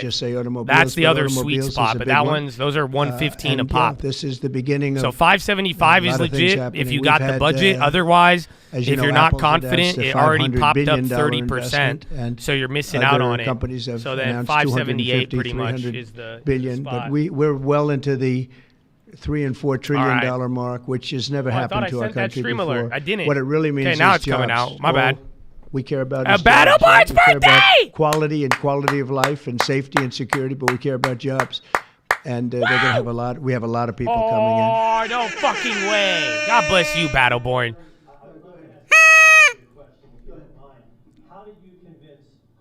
All right, screw Hyundai. Happy birthday, Battleborn. Thank you for everything. For real, bro. You've been an awesome day oneer, even the times I leave, bro. Happy fucking birthday. That's what I'm talking about. Amen.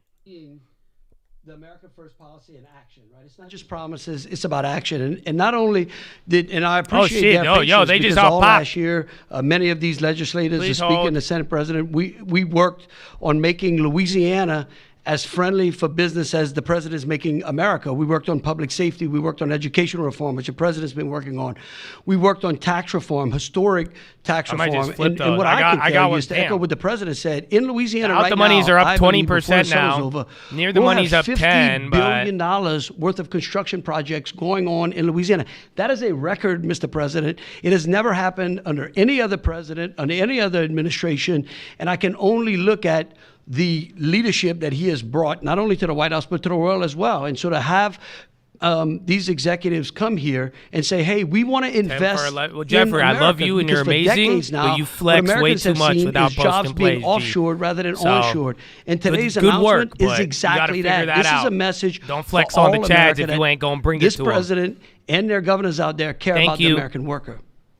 Mr. President, on your Venezuela tariffs, and I have to tell you that if you have any trouble getting permits, which you won't, Come see me. I'll get them for you immediately. All right? But you're not going to have any trouble. You know, we had, when I first got involved in this world of politics, when I went down to Louisiana, you know, the 2 big LNG plants, and they were stuck for 14 years. They tried to get permits, and these were $12 billion and I think $15 billion. See, I don't know. The next test, I mean, and, remember all these levels, you're at 56. It's going to be, I think, 13 or 14 61, and then and I was able to get them in less than a week.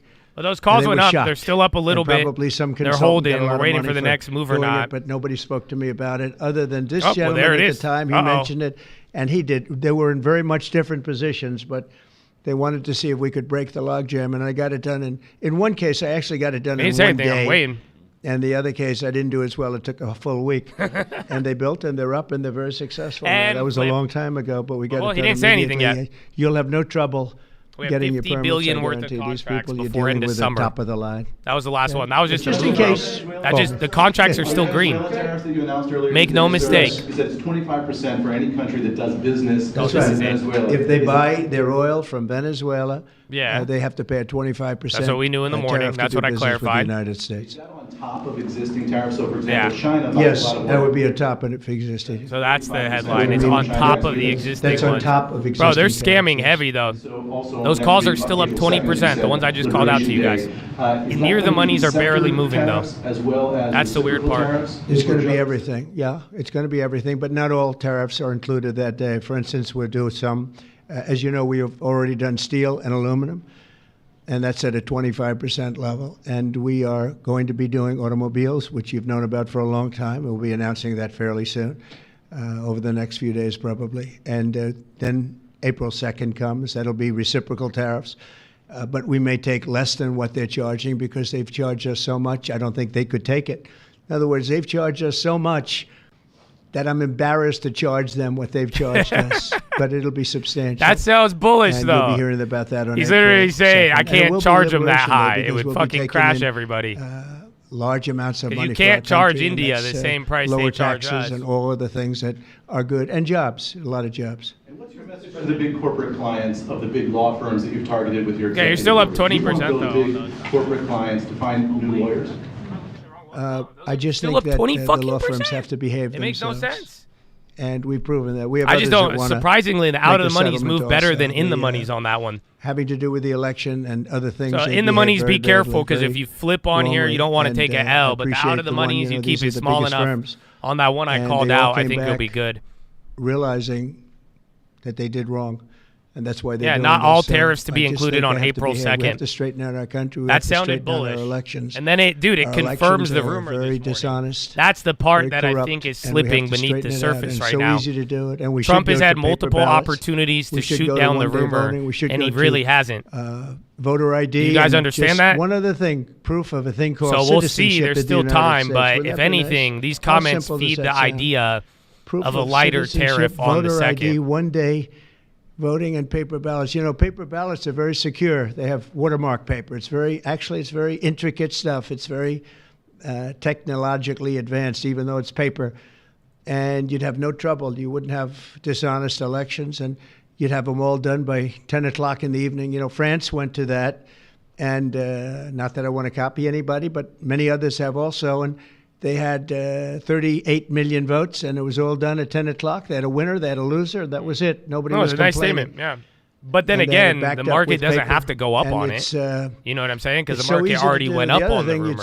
So now you know it's kind of true. So it doesn't mean you go up another 2. That's going to be the tricky part. The machines cost. That's what I said. I like that play we made. It's cheap. We got in at a good time. Those plays are still up 20%. That's a good way to save it. So it's a shame. If you want to take risk, you got to just kind of ask yourself, bad election, really what do bad you think election. those comments will do? So bad. And think of it. You wouldn't have had the October 7th disaster. The near the monies aren't moving, You though. wouldn't have had I want to near Russia the money, but I'm waiting. And Ukraine, because that would have never happened. You wouldn't have had inflation. You wouldn't have had the it's too late now. I kind of need it to withdrawal go from lower. Afghanistan that you witnessed, which was probably one of the primary reasons that Russia went into Ukraine. They saw that mess, how badly it was handled. They said, wow, this is a paper tiger. Venezuela it was minister by talking. incompetent people. But Check oil if we he would have says been anything, out, but we would have kept Bagram, the big air base. That was a little bearish, which is though, that 1 hour comment on away Venezuela. from China, where We they had make that in their the morning. nuclear All right, weapons. SPY moving up. Would have been nice in the to have money, it, near but the money now, premiums you know are who has it going now? back China up. Has it. And so an honest election, and we wouldn't have had inflation. You know, you had the record-setting inflation. We wouldn't have had inflation. I want to thank everybody for being here. I want to congratulate Hyundai, a great company, and we will do everything possible. And I will say you picked a fantastic state.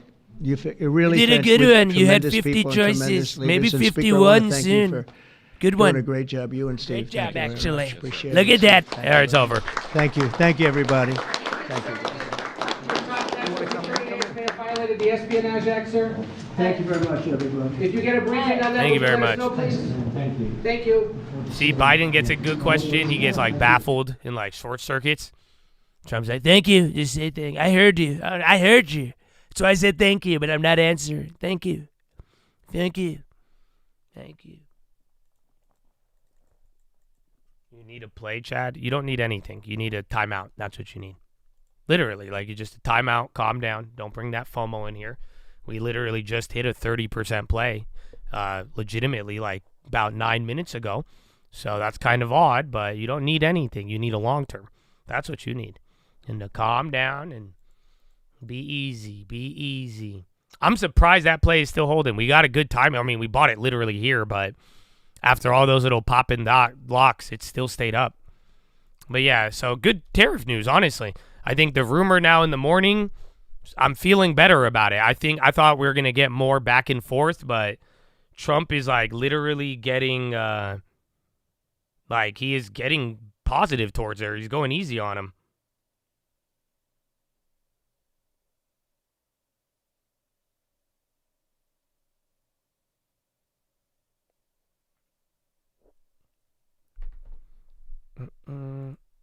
The near the money's got clapped. The out the monies are still up a lot. That's what I'm saying. It's kind of odd. But yeah, I think the de-escalation, I don't know. He could have, you just hear what he said? He was like, I would tariff them the same amount, but I can't. It's too high. It'd be disrespectful. But yeah, so I do think he's right on that, but I just thought he was going to do it anyways. But yeah, I think he walked it back a little bit, man. But remember, we're up on the same rumor, so I don't know if this justifies another 2%. But yeah. So either way, your other plays, we got good positioning on that. We already had the good tech plays. And then we'll see. I made one play that would have inversed that before, but I said I'm going to hold that for tomorrow. That play didn't even go down.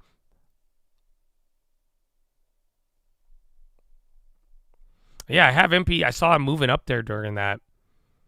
That's why I'm like, MPW, the contracts won't move, but it's subtly climbing up there. They're just widening the spreads, but it's higher.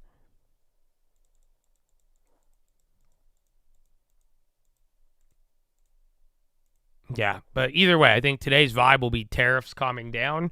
Trump had every opportunity to smack that down, and he didn't. So we'll take it for now as positive.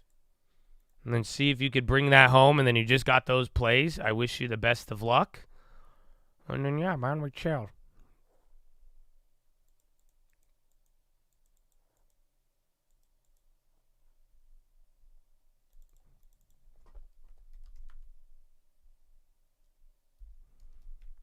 I think the main thing you should be focused on is the rumor today and then the fact he didn't shoot it down. That's it. That's all. That's what I'm thinking about. Because in my mind, I'm like, nope, wait for the water. That's why I hit those puts. We hit puts because that idea. That's why I'm like, wait a minute now. He's had 2 times. The market's heard what he said, but he's not like, even Lutnick, they're not fighting against it. They've clarified it and they added to it, but this idea of kind of chilling out, I think that one's starting to grow a little bit. And then that's it. That's the only development of today. Other than that, I don't think anything. You have bad data. Or bad data in the sense it was a little hotter, but I still don't even think that was too nuts.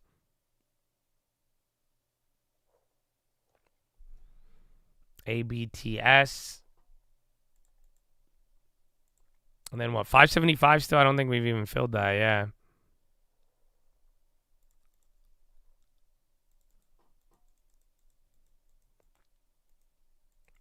SWATI. All right, well, should we finish our PHILO? We were in PHILO. This is all in the middle of PHILO. You guys know that? Yeah, well, let's wrap it up. We got 5 more minutes. Why not? That's it. We already got our plays. We'll see what happens. So again, he's talking about this like example of what's it called? Of how you have to be able to see things anew, and how you got to watch out that you don't get blinded by the dust. And that's why he's saying you have to, even if the man knows a horse, and he's giving this example of a guy who grew up with a horse and how people say it's this and that, and he's saying you got to kind of in a weird way be able to view the horse as like this mysterious thing, even though you've known it your whole life. Where is it? Ah, yeah. Not by the uncloven hoof, nor is it mere verbal fancy to see him thus as a unique monster. For in a sense, a monster means what is unique, and he is really unique. But the point is, when we thus see him at first, man, we saw him, we begin once more to have some imaginative sense of what he meant when the man first wrote him. In such a dream, he may seem ugly, but he does not seem unimpressive. And certainly that 2-legged dwarf who could get on top of him will not seem unimpressive. By a longer and more erratic road, we shall become back to some marvel of man and the horse, and the marvel will be, if possible, even more so marvelous. We shall have again a glimpse of St. George, but the more glorious, because St. George is not riding on the horse, but rather riding on the dragon. In this example, which I have taken merely because it's an example, it will be noted that I do not say that the nightmare seen by the first man of the forest is either more true or more wonderful than the normal mare of this stable seen by the civilized person who can appreciate what is normal. Of the two extremes, I think one whole that the traditional grasp of the truth is the better. But I say that the truth is found at one or other of these two extremes and is lost in the intermediate condition of mere fatigue and forgetfulness of tradition. And in other words, I say it is better to see a horse as a monster than to see it only as a slow substitute for a motor car. If we have gotten to that state of mind about a horse as something stale, it is far better to be frightened by a horse because it is a good deal too fresh. Wow. I'm glad we kept reading. Stop it. I could give you the whole philo right now. This is just the intro, too. This is all going to lead us into way more G.K. Chesterton. But, man, Chad, I rebuke you. I rebuke you. Do you guys want an altar call? Let's have an altar call right now. I would like to kill a mentality in here. Come here. If this applies to you, I need you to come up to the front, and we're going to take this view of things, and we're going to shatter it, and I need you to repent, and you're no longer going to think like this anymore. Why? Because I want to reawake your imagination, my brother. Why? So that you could take what you need to the next level, and you don't fall victim to the middle. Yes or no? Is that what, I mean, do you want your stocks to perform in the middle? No. That's not why you got into the stock market. Yes, so altar call. Are you ready? If this is you, please come on down. If you view a horse as only a slow substitute of a motor car, we need to kill this. Kill this stale view of life that you have. Do you get it? It is better to see a horse as a monster than to see it as a slow substitute for a motor car.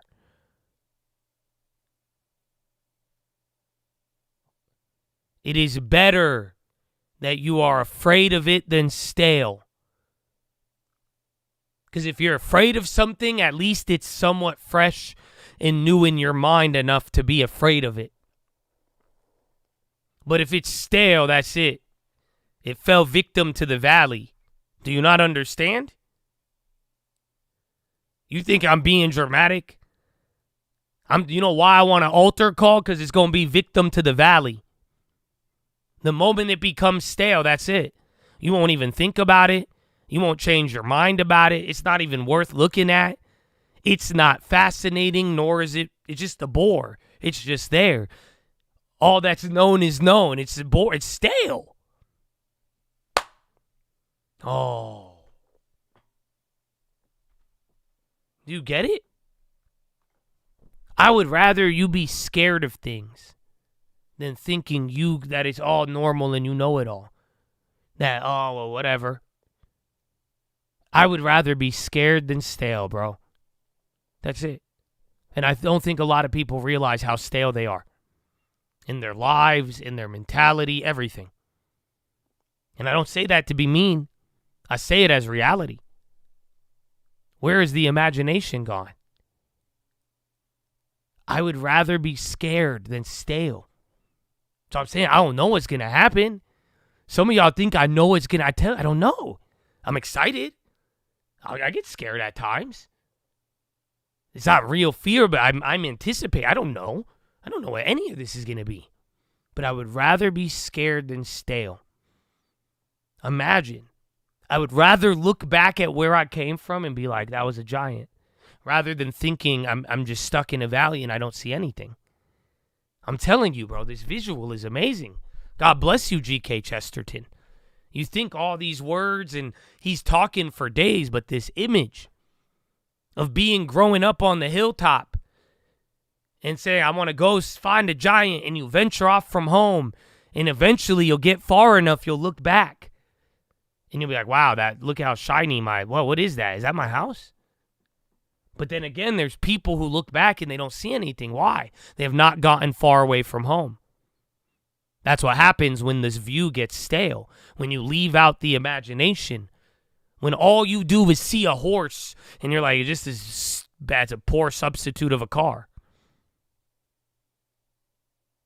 It's no longer an animal, a creature. It doesn't even scare or excite you. It is it is. That's it.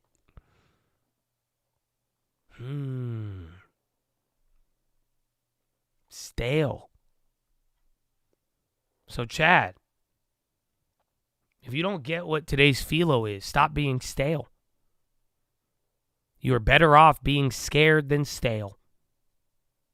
You must go forward or backwards. But you can't look back at home and judge home till you've got far enough away from it. Now, as it is with the monster that's called a horse, so it is with the monster that's called man. Of course, the best condition of all, in my opinion, is to always have regarded man as he is regarded in my philosophy. He who holds the Christian and Catholic view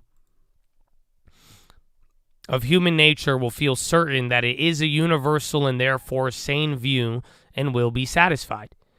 But if he has lost the sane vision, he can only get it back by something very like a mad vision. That is, by seeing man as strange as animal and realizing how strange an animal he is. But just as seeing the horse as a prehistoric prodigy ultimately led back to and not away from an admiration for the mastery of man, so the really detached consideration of the curious career of man will lead back to and not away from the ancient faith in the dark designs of God. In other words, it is exactly when we do see how queer the quadruped is that we praise the man who mounts him. And exactly when we do see how queer the biped is that we praise him for the providence that he has made, that made him. In short, it is the purpose of the introduction to maintain this thesis that it is exactly when we do regard man as an animal that we know he is not an animal. It is precisely when we try to picture him as sort of a horse on its hind legs that we suddenly realize that he must be something as miraculous as the winged horse that towered upon the clouds of heaven. All roads lead to Rome, all ways lead round again to the central and civilized philosophy, including this road through Elfland and Topsledome. But it may be that it is better to never have left the land of the reasonable tradition where men ride lightly upon horses and are mighty hunters before the Lord.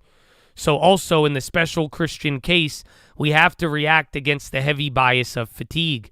It is almost impossible to make the facts vivid because the facts are familiar. And for fallen men, it is often true that familiarity is fatigue. I am convinced that if we could tell the supernatural story of Christ word for word as of a Chinese hero, call him the Son of Heaven instead of the Son of God, and trace his raised nimbus in the gold tread of Chinese embroideries or the gold lacquer of Chinese pottery instead of the gold leaf of our own old Catholic paintings, there would be unanimous testimony to the spiritual purity of the story.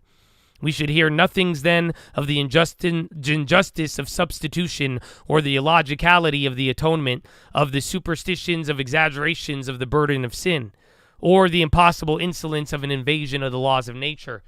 We should admire the chivalry of the Chinese conception of a God who fell from the sky to fight dragons and save the wicked from being devoured by their own fault and folly. We should have admired the subtlety of the Chinese view of life, which perceives that all human imperfection is in very truth a crying imperfection. We should admire the Chinese esoteric and superior wisdom, which said that there are higher cosmic laws than the laws we know. We believe every common Indian conjurer who chooses to come to us and talk to the same style. If Christianity were only a new Oriental fashion, it would have never been reproached with being an old and Oriental fashion. I do not propose in this book to follow the alleged example of St. Francis Xavier with the purpose of imaginative, and you're breaking out a little bit more, intention, and turn to the 12 apostles into the mandarins, not so much to make them look like natives as to make them look like foreigners. I do not propose work what I believe would be completely successful practical joke, that of telling the whole story of the gospel and the whole history of the church in a setting of pagodas and pigtails, and nothing with the malignant humor how much it was admired as a heathen story in the very quarters where it was condemned as a Christian story. But I do suppose, or propose to strike wherever possible, this note of what is new and strange. And for that very reason, the style, even so serious a subject, may sometimes be deliberately grotesque and fanciful. I do desire to help the reader see Christendom from outside, in the sense of seeing it as a whole against the background of the other historic things, just as I desire to see humanity as a whole against the backdrop of natural things. And I say that in both cases, when seen thus, they stand out from their background like supernatural things. They do not fade into the rest of the colors of Impressionism. They stand out from the rest of the colors of heraldry, as vivid as a red cross on a white shield and a black lion on the ground of gold. So stands the red clay against the green field of nature, or white Christ against the red clay of his race. But in this order to see them clearly, we have to see them as a whole. We have to see how they developed as well as how they began. For the most incredible part of this story is that things which began thus should have developed thus. Anyone who chooses to indulge in mere imagination can imagine that other things might have happened or other entities involved. Another thinking of what might have happened may conceive a sort of evolutionary equality. But anyone facing what did happen must face an exception and a prodigy. If there was ever a moment when man was only an animal, we can, if we choose, make a fancy picture of the career transformed to some other animal. An entertaining fantasy might be made in which elephants built on elephantine architecture with towers and turrets like tusks and trunks, cities behind the scales of the Colossus. A pleasant fable might be conceived in which a cow had developed a costume and put on 4 boots and 2 pairs of trousers. We could imagine a super monkey more marvelous than any Superman, and a quadrumanious creature carving and painting with his hands and cooking and carpeting with his feet. But if we are considering what did happen, we shall certainly decide that man has distanced himself from everything else with a distance like that of astronomical spaces and a speed like that of the thunderbolt of light. And in the same fashion, while if we choose to see the church amid a mob of Mithraic or Manchean superstitions squabbling and killing each other at the end of the empire, while we can, if we choose, imagine the church killed the struggle and some other chance a cult taking its place, we shall be more surprised and possibly puzzled if we meet 2,000 years afterward, rushing through the ages as the wind thunderbolt of thought and everlasting enthusiasm, a thing without rival of resemblance, and still new as it is old. Ta-da! Do you get it? This is hilarious. And if you get really caught up in tradition, you hate this guy. This guy just compared the book of Jesus and just put them in Chinese backgrounds. He just compared super monkeys to humans and Superman and said, what if you lived like an elephant? And even there was an elephant church. Do you know how offensive this is? But what he is saying is that if you put the human in these extreme examples, and if you actually view things these detached, you will recognize two things. Man is really different than every other animal. Yes or no? How do you know? Place them in these absurd situations. What do you mean there's an elephant world running around that had a society? I've never seen a group of animals argue about politics. Call it what you want in evolution, but there is a sharp and distinct difference between how we behave in animals. Yeah, there's a similarity, but nah. You pull it out, what do you mean? Apply any animal situation to humans, you will realize that there's something different about humans. Guess what? Same thing goes for the nature of Christ. You could go pick apart the religions and say this and that, but something as absurd as a man saying, love your enemies, and I'll die on the cross for your sins, and the only professed record of a man walking around saying, I'm Jesus Christ, the Son of Man.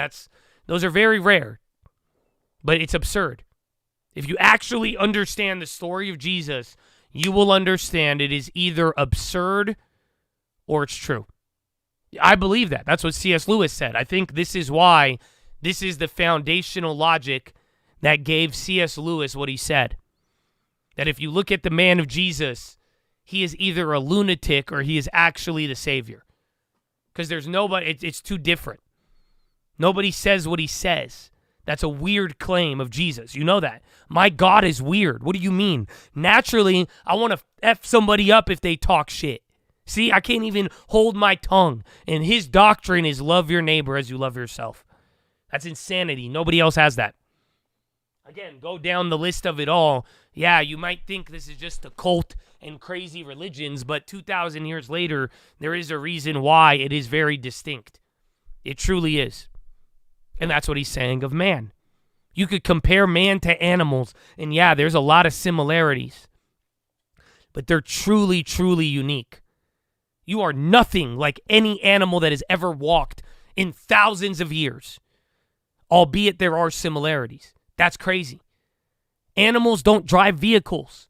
They don't invent stuff like that. How come you are the only one? That's absurd. Do you see what I'm saying? Without getting so... Before you get stale and scientific on me, I want you to have imagination. That's just funny. Do you see what I'm saying? Imagine humans like animals, animals like humans. There's some stuff you can imagine, and at some point it gets absurd. And the stuff that should give you wonder in this life and make you realize how powerful and crazy you really are as a human. A lot of people go to a stale reading of it. So, Chad, this is what this book is going to talk about. I hope you're excited. I think I'm hooked. But that being said, it is Power Hour. We've done a lot in between. But I think I'll leave you there on a cliffhanger. That's the intro. We will begin Chapter 1 tomorrow. But take that one to your bank. That is your philosophy, ladies and gentlemen. Make sure you guys are subscribed. We're live Monday through Friday, 30 minutes before open. Drop your thumbs up on the video. You're on mobile, press hot chat, X out the chat, hit the thumbs up button. Second link for the nightly watch list and main channel. Wow. I love it. I love it. Take it to the bank, baby. Amen. All right, yeah, that one took a little longer because I had to finish it. So, yeah. We had to finish the PHILO, and then we had some Trump plays. So, yeah, that did happen. But now here's Uncle. And I will BRB. Wow. Amazing.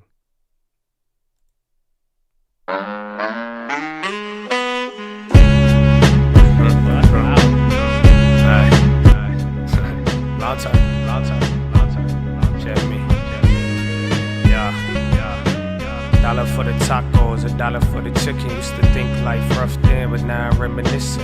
Dream is feeling distant. Supposed to have her, shoulda had her, but now I have her. So frustrating, so so irate. So I'm just saying, why the fuck we so patient? If this was 68, we would've had a riot. Now you speaking for the people and they tell you be quiet. I ain't buying it. Little guy defend the MNC, anoint him at the DNC. Why your social movement always benefit the S&P? The first place to look for enemies. It's not your fucking family, nor your core beliefs. I hope you see the war beneath. Forget about the future, they say only grab what's in your reach. They ain't smiling at you, it's a battle and they showing deep. Taught you how to criticize so wisdom stay beneath your feet. Man, I'm feeling overlooked. They ain't even hungry, but they telling us that we cook. Hard to read the room if you can't even read a book. Yeah, hard to fake a smile when they sewn our mouths shut. Fuck, we won't even hear this.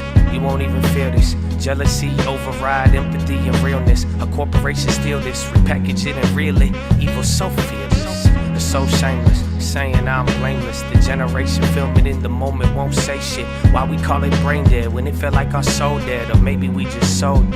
Oh shit. Some people don't even have dreams, you know what I'm saying? But if you blessed enough to have a dream, chase it, bro.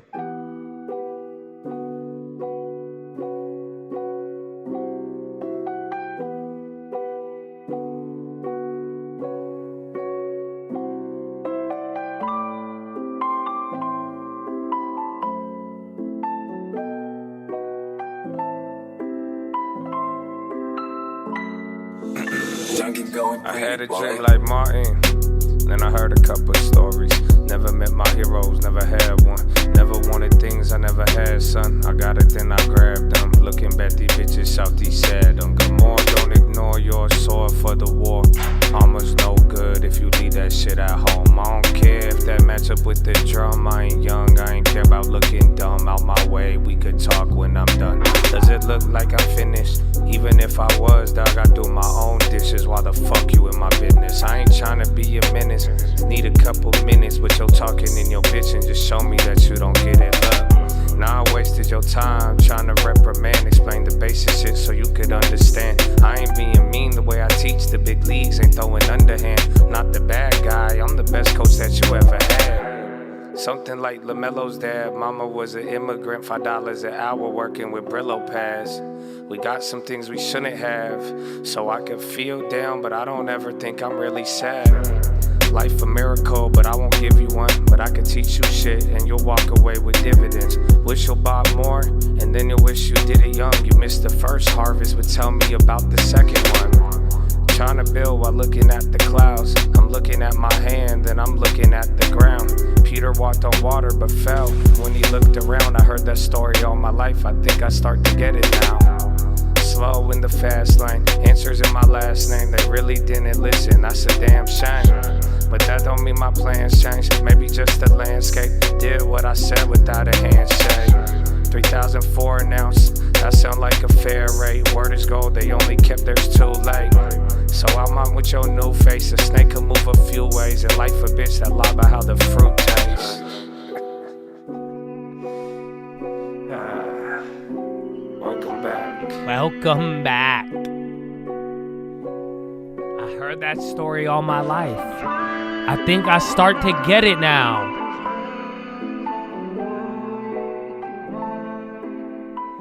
So what is this? Yeah.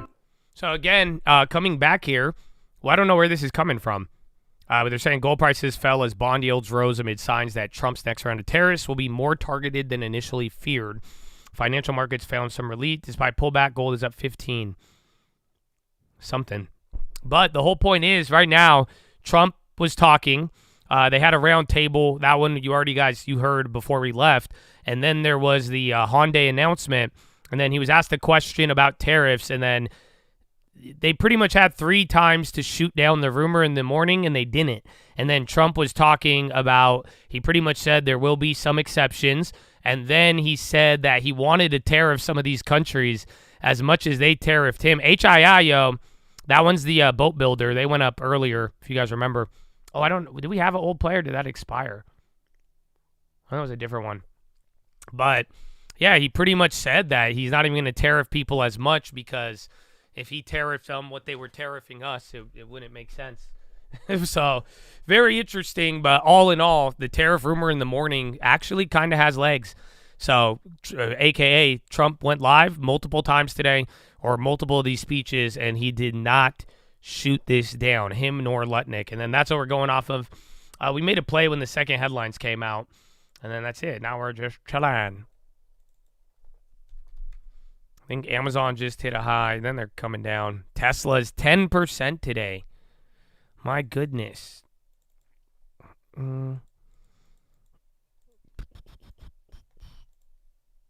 What happened to that? I don't know. Why are you telling me about AMC, guys? Go to AMC land, bro. Why are you asking me? I sold out at 40 or 35, and I got yelled at. So either way, good money, good money. What if he shoots it down after hours, then get ready for more volatility. Like I said, I think today sounds a little better. I kind of believe it a little bit more. But when it's all said and done, I'm still keeping in mind a broad idea of how the tariff dynamic plays out. Every time we do the back and forth, you're going to hear a good rumor, walk it back, then another bad one or another good one, walk it back, and then we're going to settle at some place in between worst case scenario and then the best case scenario rumor. And then that's all April 2nd. The fact is, this is just your last week until then. You get Zillow alerts for areas, Vegas, Florida, South Carolina. It's always price reduced. Is this bad?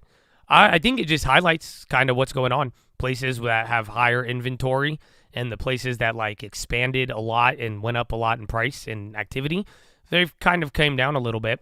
Some are doing better, but there's some places where prices are still going up and inventory is still low. So it just all depends. But pricing coming down, it's bad for real estate market, but I think broadly a good thing because then that way you could get some market, hopefully, stabilization in the sense of let real money come in, let real movement. It'll ease up inflation. It does lower the wealth effect, but so it all just depends. Stable price movements on everything would be ideal. Just you don't want unstable. So whether it's real estate or stocks, think about it. A quick price move versus not. BNTX, why is this thing going crazy? Yeah, BNTX pop. Myrna was going up, and then Pfizer was down today. Energy Department says it's postponing implementation of 3 Biden administration mandates on home appliances.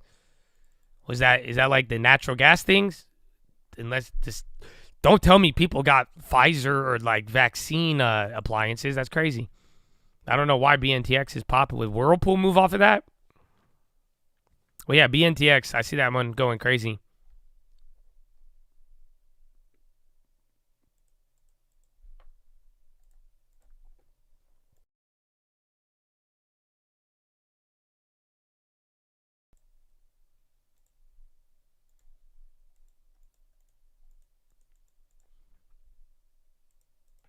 In those areas, yeah. Well, I would keep looking. I mean, depending on what you're trying to do, reach out to real estate agents and wholesalers, and just keep looking. And you might even find some houses, or maybe make aggressive offers on the houses that have been up for like 90 days or longer.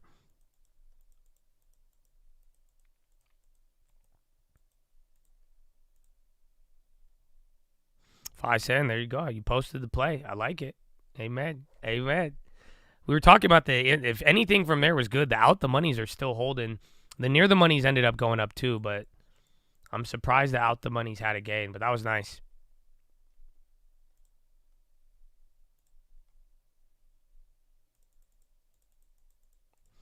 Boeing, the out the monies didn't work, but if we could get some near the monies cheap again. I want to see if it gets above 190, it goes nuts. When do you eat afterwards? I have a protein. I had a good protein. When do you eat? When do you wake up? That's a better question.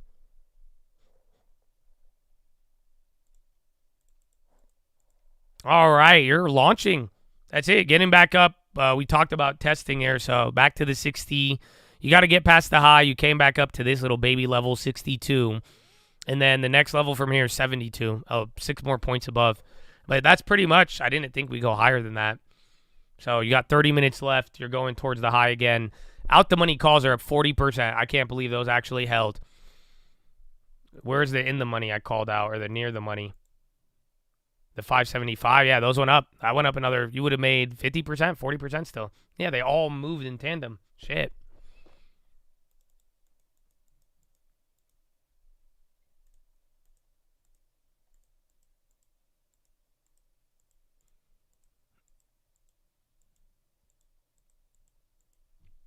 Well, TLT got worked because this is a big move on. It's a big day, just in general. Because, like, bonds still, in a weird way, they could have went down more with how big this was. But bonds got clapped off the data. They had that rally. They're at the low end of the range. But then today, you know, the rally confirmed more. VIX broke below a big level. So there's good and bad to all of it.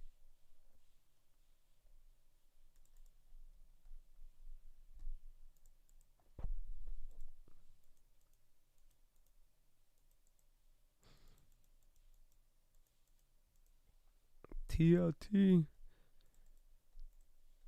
You wake up 7? That's not bad. It's not bad. Yeah, I get hungry. I just eat protein. NNE, pop. Big pop. What the fuck? Energy department postponing? No, it's the same one. That's weird. I don't know if that's end of the day. And you have the Oklo earnings. But that's pretty big. It just popped up like 40 cents. Oklo just staying pinned. NNE might be a decent sympathy, and it's because think about it. NNE actually makes money, I think, or one of them does. One of them actually sells shit.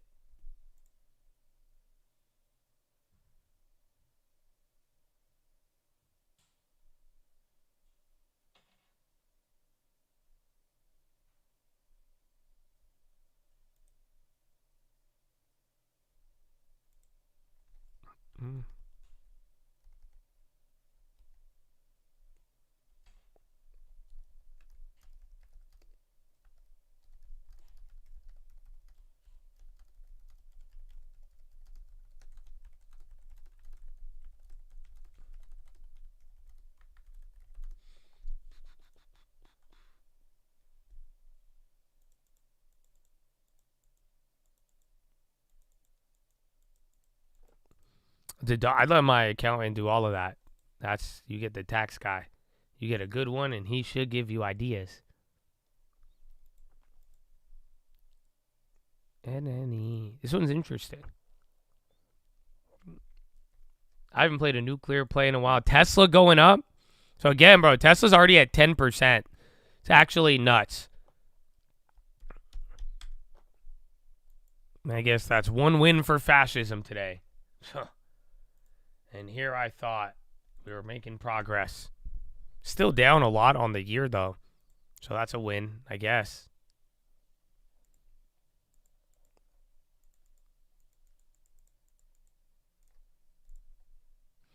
And JP Morgan. Tim Wall's midday boost, maybe. Maybe. But we're just soft. That's it. Tim Walls is going to whoop my ass. I'm soft and I don't know how to take a joke. So, I don't know, man. I got to figure this. And then I'm down fucking like 20% trying to short Tesla for freedom. But, I don't know, man. I don't know.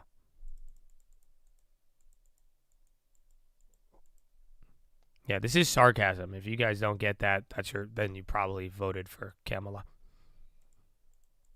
What? Tim? Oh, okay. I don't know where Kamala is. They said Biden's going to get back into politics, I think. Tesla FBI director investigating the increase in violent activity towards Teslas and others in the last few days. Okay.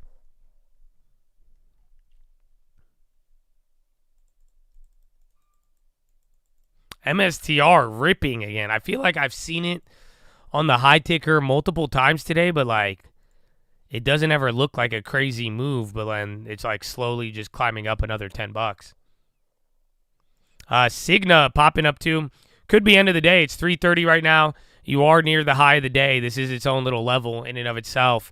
You got a couple of names making some decent moves, but it's hard to tell. I don't think you're driven by anything, and then you're watching a couple things pull apart. I do believe every industry is green, so I think we're just getting some advancers and decliners. Bro, MPW, I need those spreads to tighten on the plays. But other than that, it's actually advancing, though. That's the thing I like about it. I think it's actually going higher. So we haven't even been at 614. It's not a 52-week high, is it? No, but this gets us closer. Your next level, 60, 21. 21, then 40, and then 50.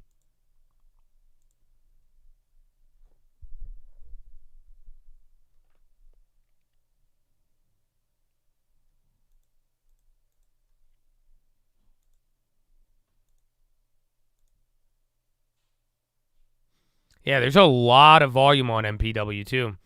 Weird. Spreads are wide, but some of the near the monies have a shit ton of options.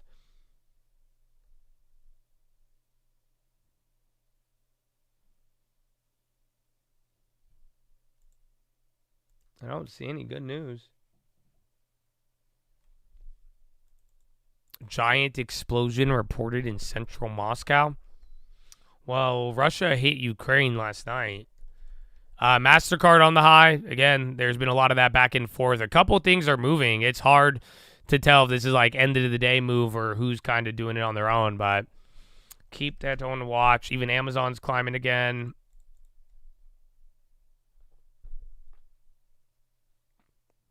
Spy Play still holding up. Yeah, I don't. MLGO's literally from the morning.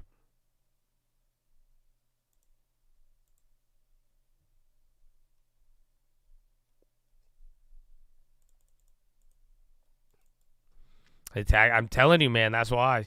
Just get the tax guy on there, but yeah, you'll go through a couple of tax venting sessions. Welcome. Welcome.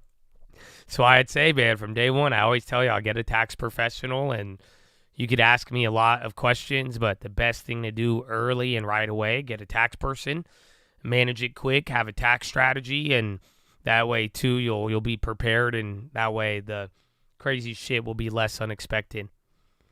Yeah, FBI director is taking additional steps to crack down and coordinate our response on those who attack Teslas. Watch out, Tesla vandals. They're coming for you. The ops. Look at that. Mobilizing their fascist agents. That's what a fascist would do, right? Wouldn't they use authority to punish?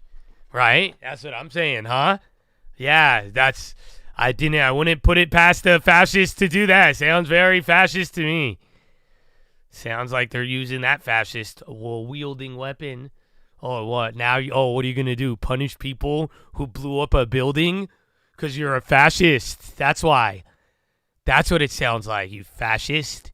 Using your police force to punish people lighting cars on fire? Wow. Oh, you sound like a fascist. That's what you sound like. Using your authority. Wow. Wow, I didn't know he lived in fucking Mussolini, Italy. Didn't know that. Wow.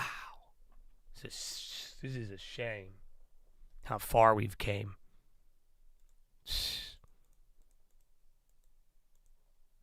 X's director of engineering, Ho-Fi Wang, is this a joke? Ho-Fi Wang has suddenly left the company, The Verge.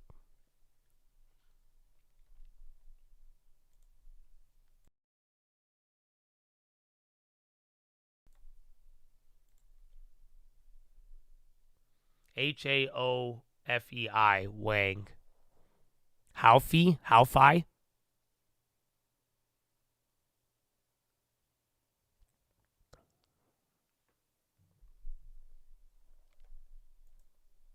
It's illegal to destroy private property?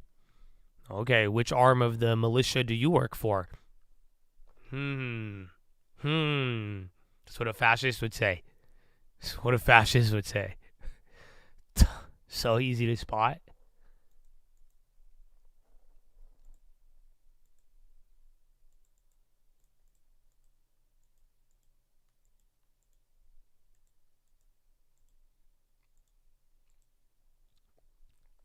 I don't know who that is on X. Halfie Wang.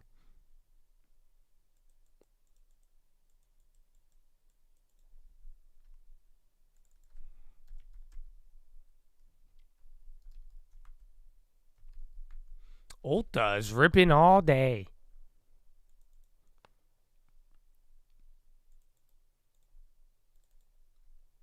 All right, you're chilling here. NNE again. Those contracts are interesting, but I didn't make a play.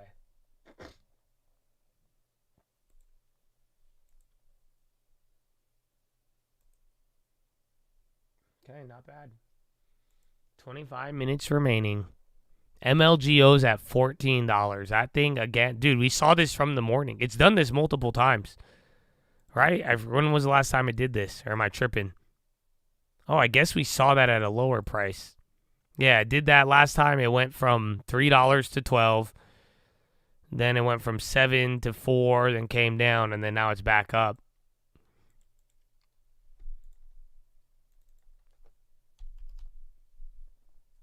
HPI, HRI.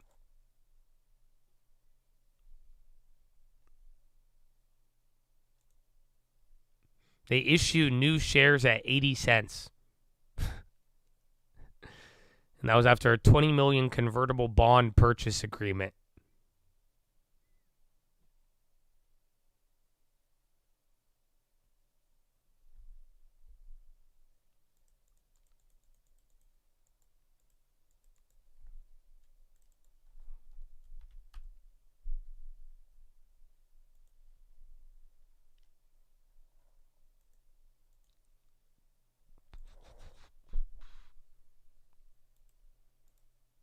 Yeah, MP Dubs, bro. They playing with me, bro. I like that one a lot, though. But the premiums aren't there. The options, you needed to get past those other share price levels.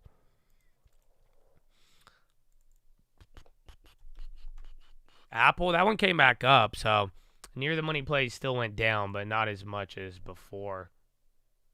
Yeah. But that was crazy, that little sell-off earlier. But it came back up. More volume on MP Dub. Again, give it a little bit more. We'll get here into the 10-minute rigged. And then that's it. Tagine flavored gummy bears from Costco? No. I feel like they're targeting me. That's insane. I was just at Costco. I was just, I bought a bunch of protein. I got a bunch of Fairlife proteins. Because I ran out and I had to switch proteins. And that correlated with my little under the weatherness, bro. I had daylight savings, new protein, and I got sick. And I was like, nah, man. So I loaded up on Fairlife's, but damn. Tagine gummies. Okay, I'm going to go to the bathroom. And really, I'm going to also get candy now because that's Tim's fault. I'm going to blame Tim.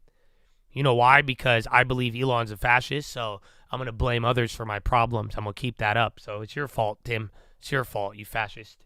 Indication of what personal income will look like. It doesn't seem like it's going to be a break. All right, Michelle, always a pleasure. Michelle Meyer, chief economist over at the MasterCard Economics Institute. A lot of data on tap this week, including consumer confidence data, PCE, as well as home sales.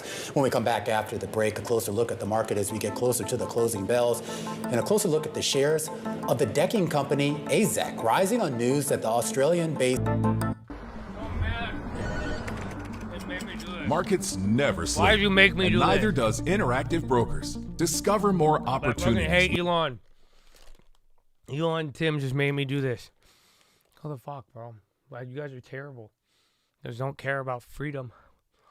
How dare you make me do this? This is your fault. Now I'm not going to go to the gym.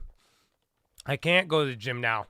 Now look at it. See? And then the insurance companies.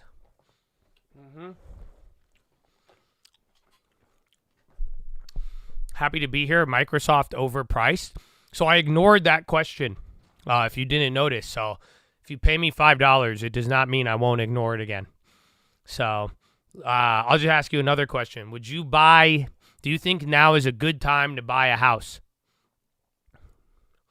At one of the highest prices possible in your neighborhood. Do you think it's a good time to buy a house?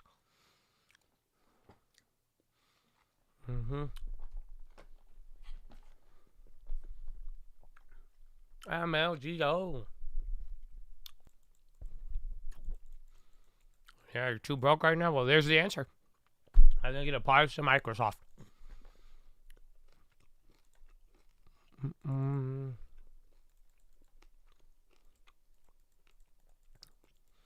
Today's the second best time to buy a home?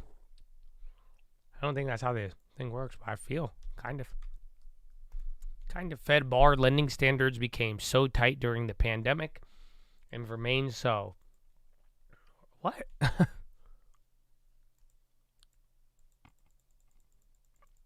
I didn't say make the long term free. Make your option plays free, and then you get the long term. And you minimum 10 years. Act as if you can't change your mind. Good things will happen. Good things will happen. I think only good things have happened by doing that.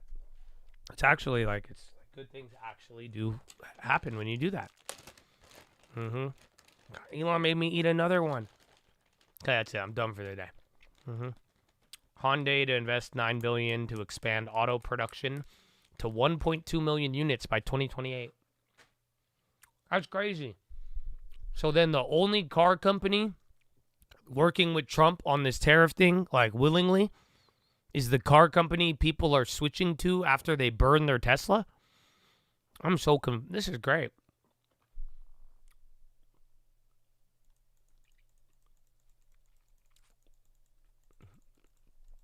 No. You guys aren't getting it. Elon made me eat the candy.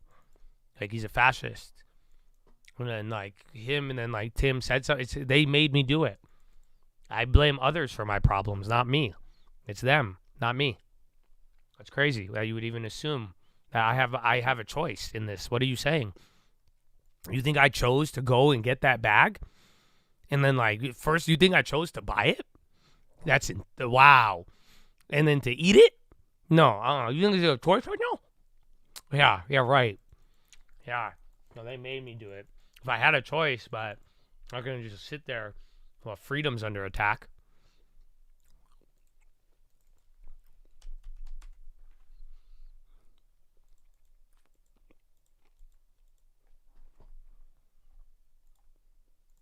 Okay, here, give me 2 seconds. Familiar with James Hardy, but they get the majority of their revenue from the U.S. They're buying a U.S.-based company that, in theory, is going to sort of create additional exposure to the U.S. But this does seem to be a very deliberate bet on the idea that the home building sector in the U.S. will be supportive of this for a company that basically makes decks, moldings, and other things. Yeah, it's a great point. After the deal on a pro forma basis, they'll be about 80% exposed to North America. And I think so the SPY plays are still 40, but those in the monies. I think the company acknowledges that I think in the near still term, OP. there are some consumer challenges. But I'm glad we did good today, bro. Woke up to gains. We had a couple of bad puts, and then we hit the big put. Then we got the call. I got one plan for tomorrow. I mean, AZEK has one of the best growth platforms in the building product space. Not only from a company perspective, but from an industry perspective. If you think about the composite decking space, it's only about 24% of the total market. The industry as a whole has taken about 100 basis points a share annually, and they think that market could get to about 50% of the total decking market in about 10 to 15 years. So I think it's more of a long-term play on what we call material conversion from wood to composites. Drew, what do you make of the number? $8.75 billion? Yeah, a healthy price for the stock, and I think that's what we've heard from a lot of people on the James Hardy side. The announced deal was about a 20 times multiple on 2025 EBITDA for AZEK.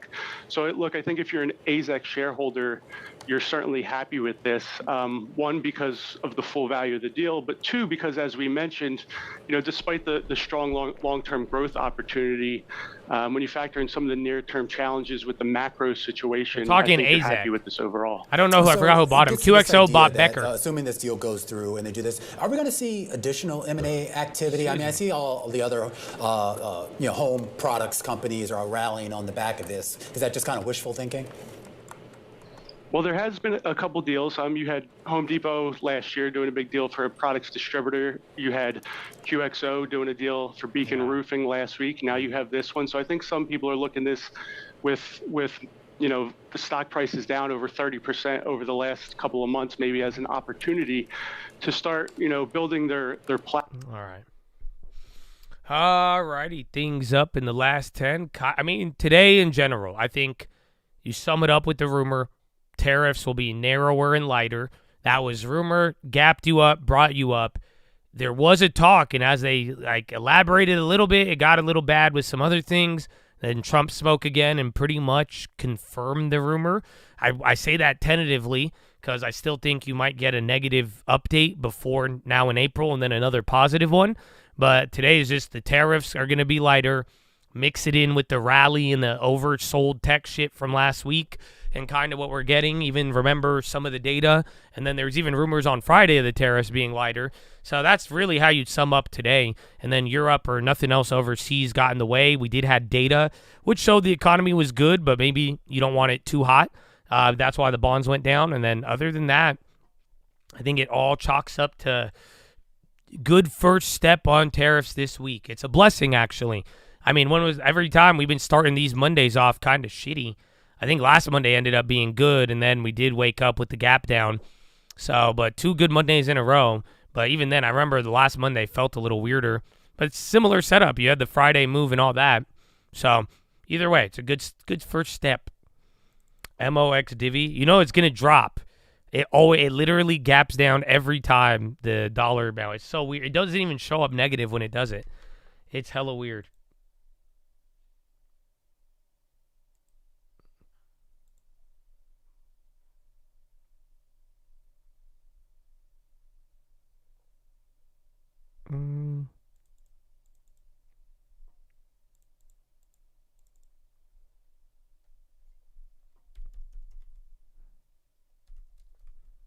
Nvidia.com.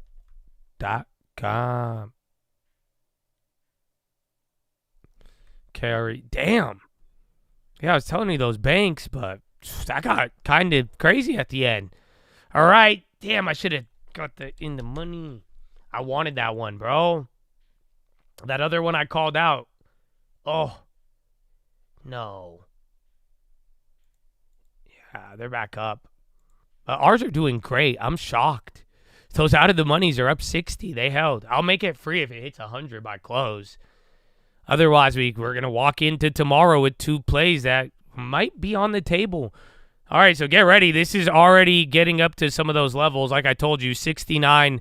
I think it ends at 72. But then now you got the end of the day shit factoring into it. Only 10 minutes left, and then 575, 576. 3 Mondays ago? That gap will close. It has not been filled since almost right now.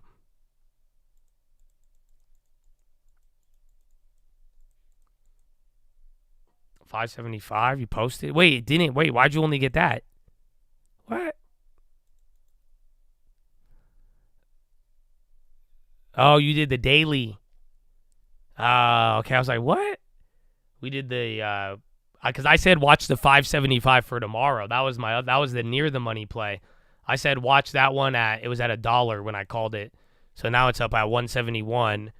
And then I called out the 578 during PHILO for about like 20 something. It was like 28.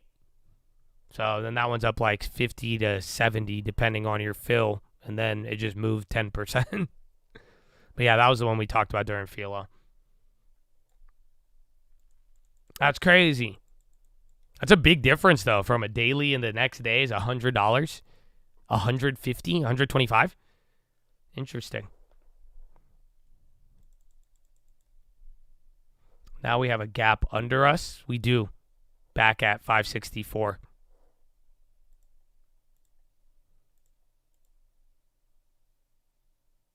And you still have this one, too. 580, but I don't think you're going to hit that. You have to get hot.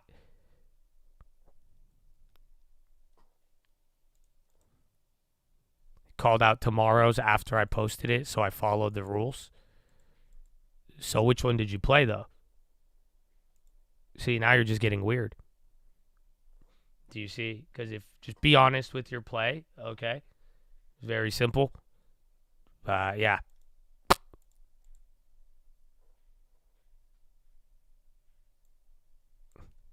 Like I say, be honest. I like a natural play, but if y'all posting shit just to like, yeah, I don't know. There's no point. It's fucking weird.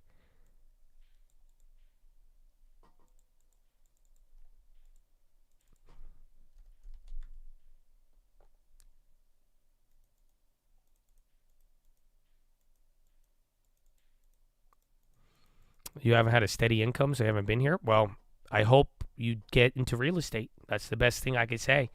I've been trying to encourage people to do that. Even like I said, you know, if I could, although the memberships, the best thing is you could get into real estate. You get me a house, I'll give you money. I'll give you a job. But yeah, you got to be willing and do it. But grind, baby. It's a great opportunity. So no worries. I'm all about grinding. Grind everywhere. So you don't have to be here. Make the most of your time. Get a long term too.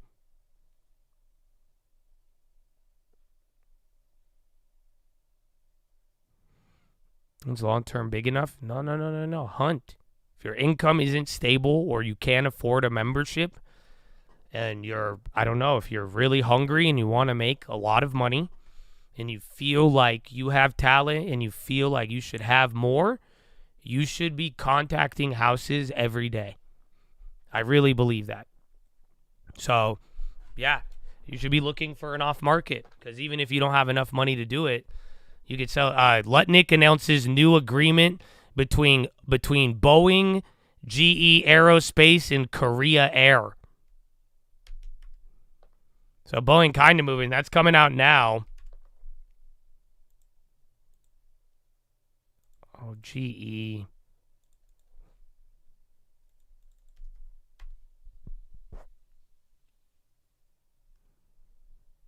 A second house? Nice.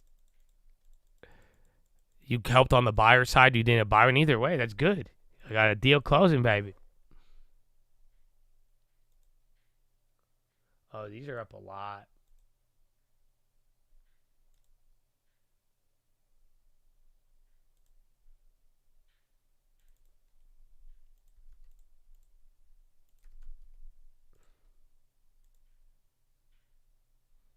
Did those fill? I'm down.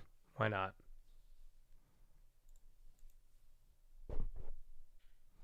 Talking about wholesale, everything. I think just if you could get into real estate or if you contact people and you actually like get, you know, contacts, a lead, you could make money on it in various ways. You could sell it to me, to anybody, wholesale it. You could become an agent. You could refer it. You could, if it's a good enough deal, you could go get a loan and make $100K or who knows. But like I'm saying, if you want money and you're telling me, and if you guys got time and you want to get into stocks and even banking on stocks paying for shit for you in the future, I don't know why you wouldn't. And like I'm saying, just something, especially if you feel like you should have a lot more and you grind like that, I'm telling you, you should be looking for a house every day off market. There's money to be made and there's money you can extract out of it. If you have people who want to sell and houses that want to be sold, that right there.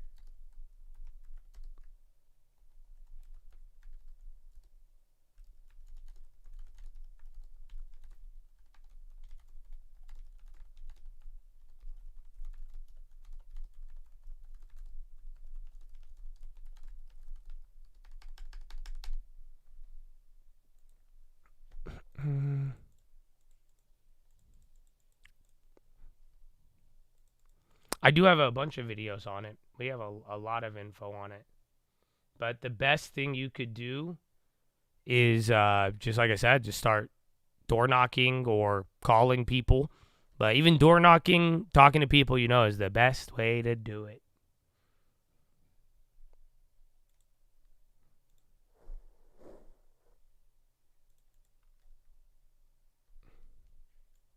Go make a sign and put your phone number on it. And then put, I'll buy a house, and then see what happens. That's another thing you could do. Those apples are coming back up. Those little scammers. Those apples are green now. Fucking scammers. But yeah, I want to ride that.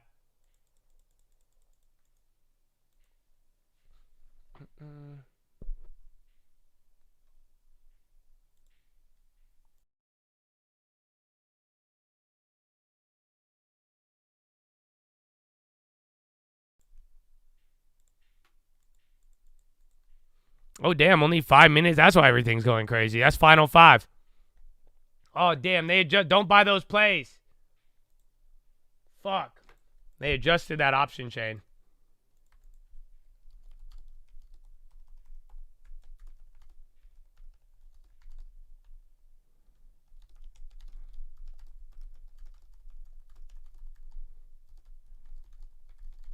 There's better ones you could get. Final 5, baby. Final 5.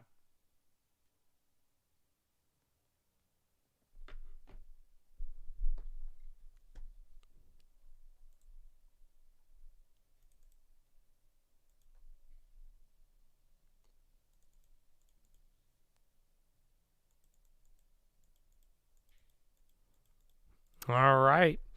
Wrap them up. Rapper-rooney. Rapper-rooney. Buy a decal on your car? Yeah. Anything. You be like I'm saying. That's what this should be, the modern day lemonade stand, mother effers. If you're just saying, man, if you want money, if you feel, I'm gonna make a damn commercial. If you feel like you deserve more money, if you feel you have talents and abilities, and you feel you deserve millions of dollars, you should be looking for houses every day. Brought to you by buyahouse.com. But no, seriously, because like I'm saying, you could sell the lead, do it yourself, refer. There's so many different ways, but I think you should be doing an hour a day minimum. And if you just are willing to put a little effort towards it, it's always better than none, and you would just be surprised what would come your way. And like I'm saying, it has relative freedom depending on how you do it. And then the fact is, like, this will add to everything else you're working on. So you should do it.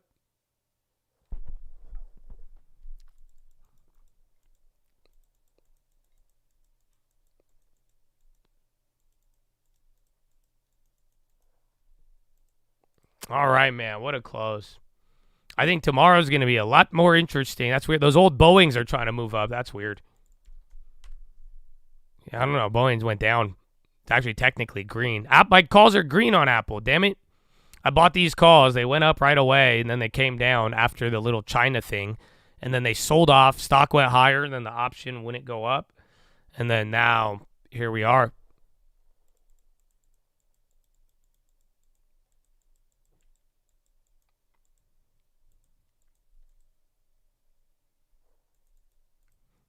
Tim Walz is so masculine and inspiring. I know. I have did you get the poster?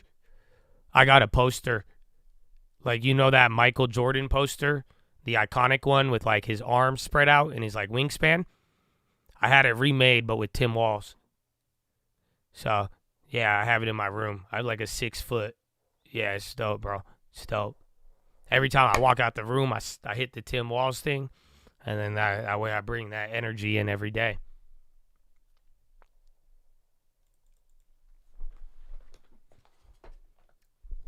Oh my gosh, look at the time. DJ T-Pop, well, Chad, whatever popping or dropping, you must lock and load. You got a little bit of data tomorrow. You're going to get a couple more policy updates, I'm sure, but it's time to wrap it up. You only have 1 minute!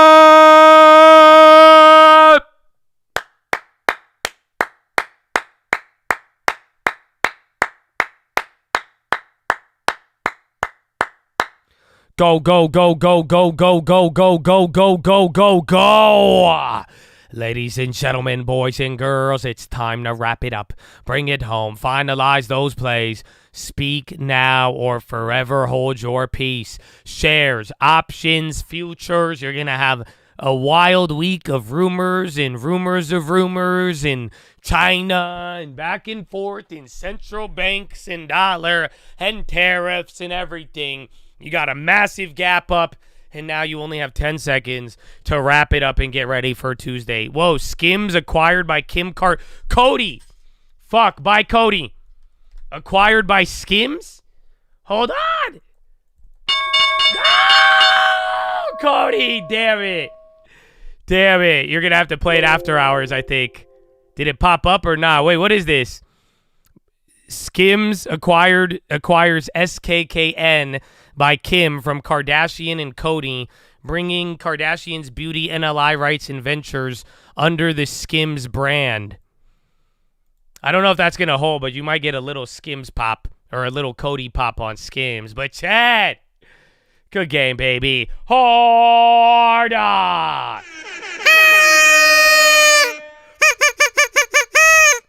Woo! Chatadonia. We did it. We made it, baby. Let's go. 7 hours in the books. Oh, yeah. Let's go. I don't care if you made money or lost money. You made it to the bell, baby. I need a good game in the chat right now. Let's go. Happy Monday, baby. Good game. Don't matter if you made money or lost money. I know you learned something. Everybody that contributed brought something to the table. Plays, dudes, vibes, personalities, info. They did it without getting banned. They did it by bringing something useful. They probably got it long term because I don't got time for none of that. You know what I'm saying? Hey, man, baby. Good game. So I'm talking about. I see YouTube, Twitch. Twitter, Rooney. We made it. You kidding me? Stronger is one. Stronger with the long term. You ain't got no armor if you ain't got the long term. Don't tell me, oh, I don't have it anymore because I had to use the armor. That's fine. That's why it was there. I'm speaking in general. Don't reject the savings. Save that 10%, baby. Good game. God bless America. Thank you to the veterans. God bless you, baby. Good game. Good game. GG, bro. GG. I'll see you tomorrow. Good game. Need me to rock. You won't see me a lot. Monday through Friday, you need me, let's talk. Who? Cherry production. Why did this play for? That's played another. I'll give you this one. All right, Chad. That's it. Happy Monday. It feels like a Friday. I'm excited though. I feel good. I ain't got no boogers, no nothing, bro. We ready. And my matters is passionate. Are you fam or just acting? Have a good day. You know, I talk God a lot, bless you. But I always keep passing it. Gotta keep it in the roto.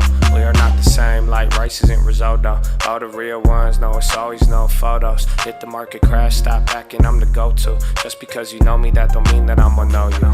Damn. Talk stops non-stop, I am really him. If your name not Ben, we ain't really friends. Franklin at the end if you ain't getting that.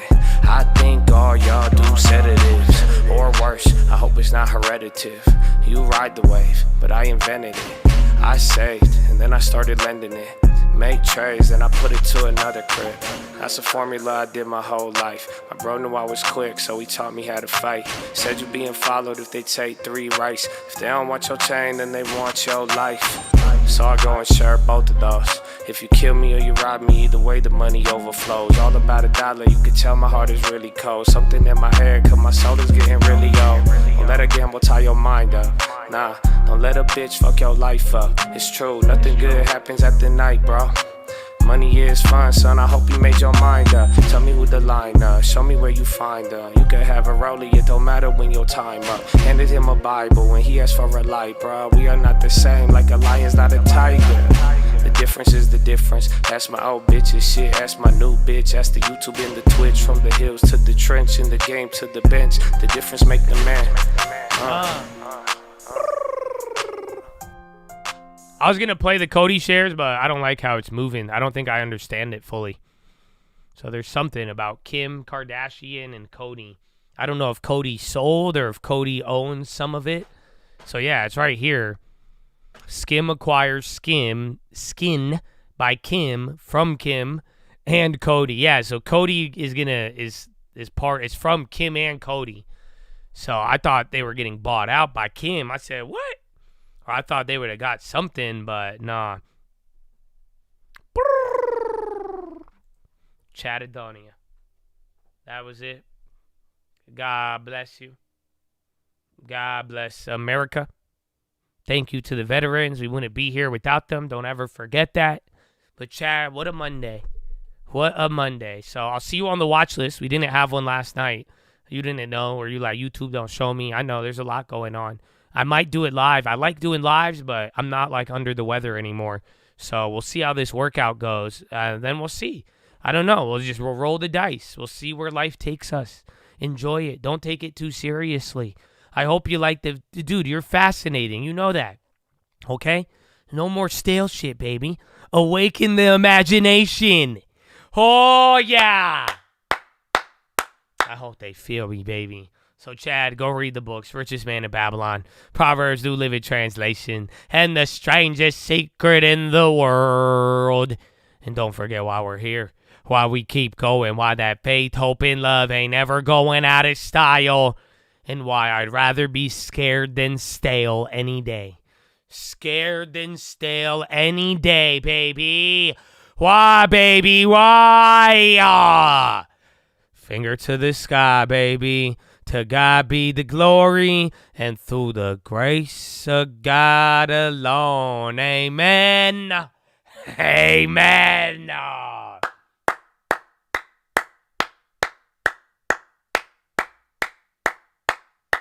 Woo!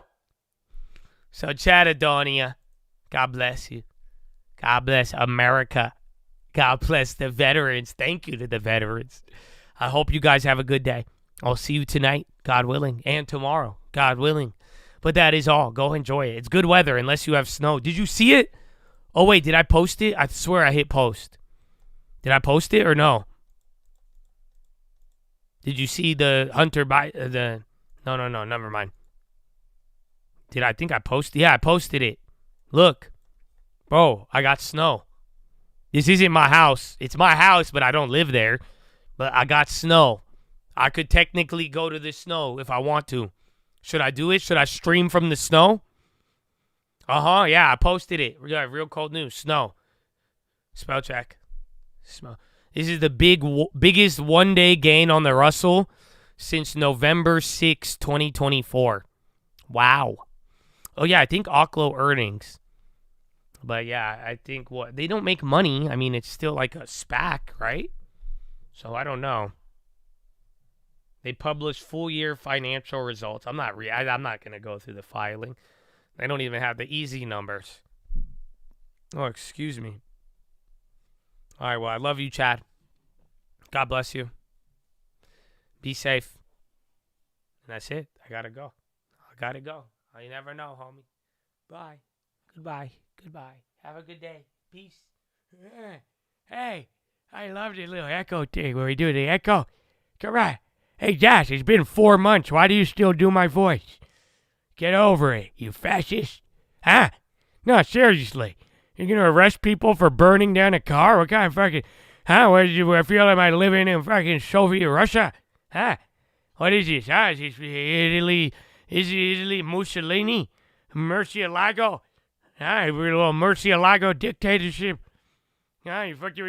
What's next? I kill someone, I go to jail? Fuck you. Screw you. You know, you prick. A little prick. And I told you, screw him. I'll tell you, anybody. What do you want me to do? I could do that or I could deport them. I'll deport them. From now on, anybody caught vandalizing a Tesla will be deported. I'll put them on the same plane as Tren del Agua. That's it. You'll either become a gang member or maybe you'll learn not to vandalize. It's a crime. It's a crime. I encourage you all to look up fascism too. I don't know. I feel like a lot of people, they have AI. They got chatbots, but they don't know real fascism. I know. It's a shame. I know. Have a good one. Good day. Good night. Daylight savings. Guatemala. Exactly. Now, what's the difference between a fascist, and a Democrat? I'll wait. I reclaim my time. Have a wonderful evening. Goodbye.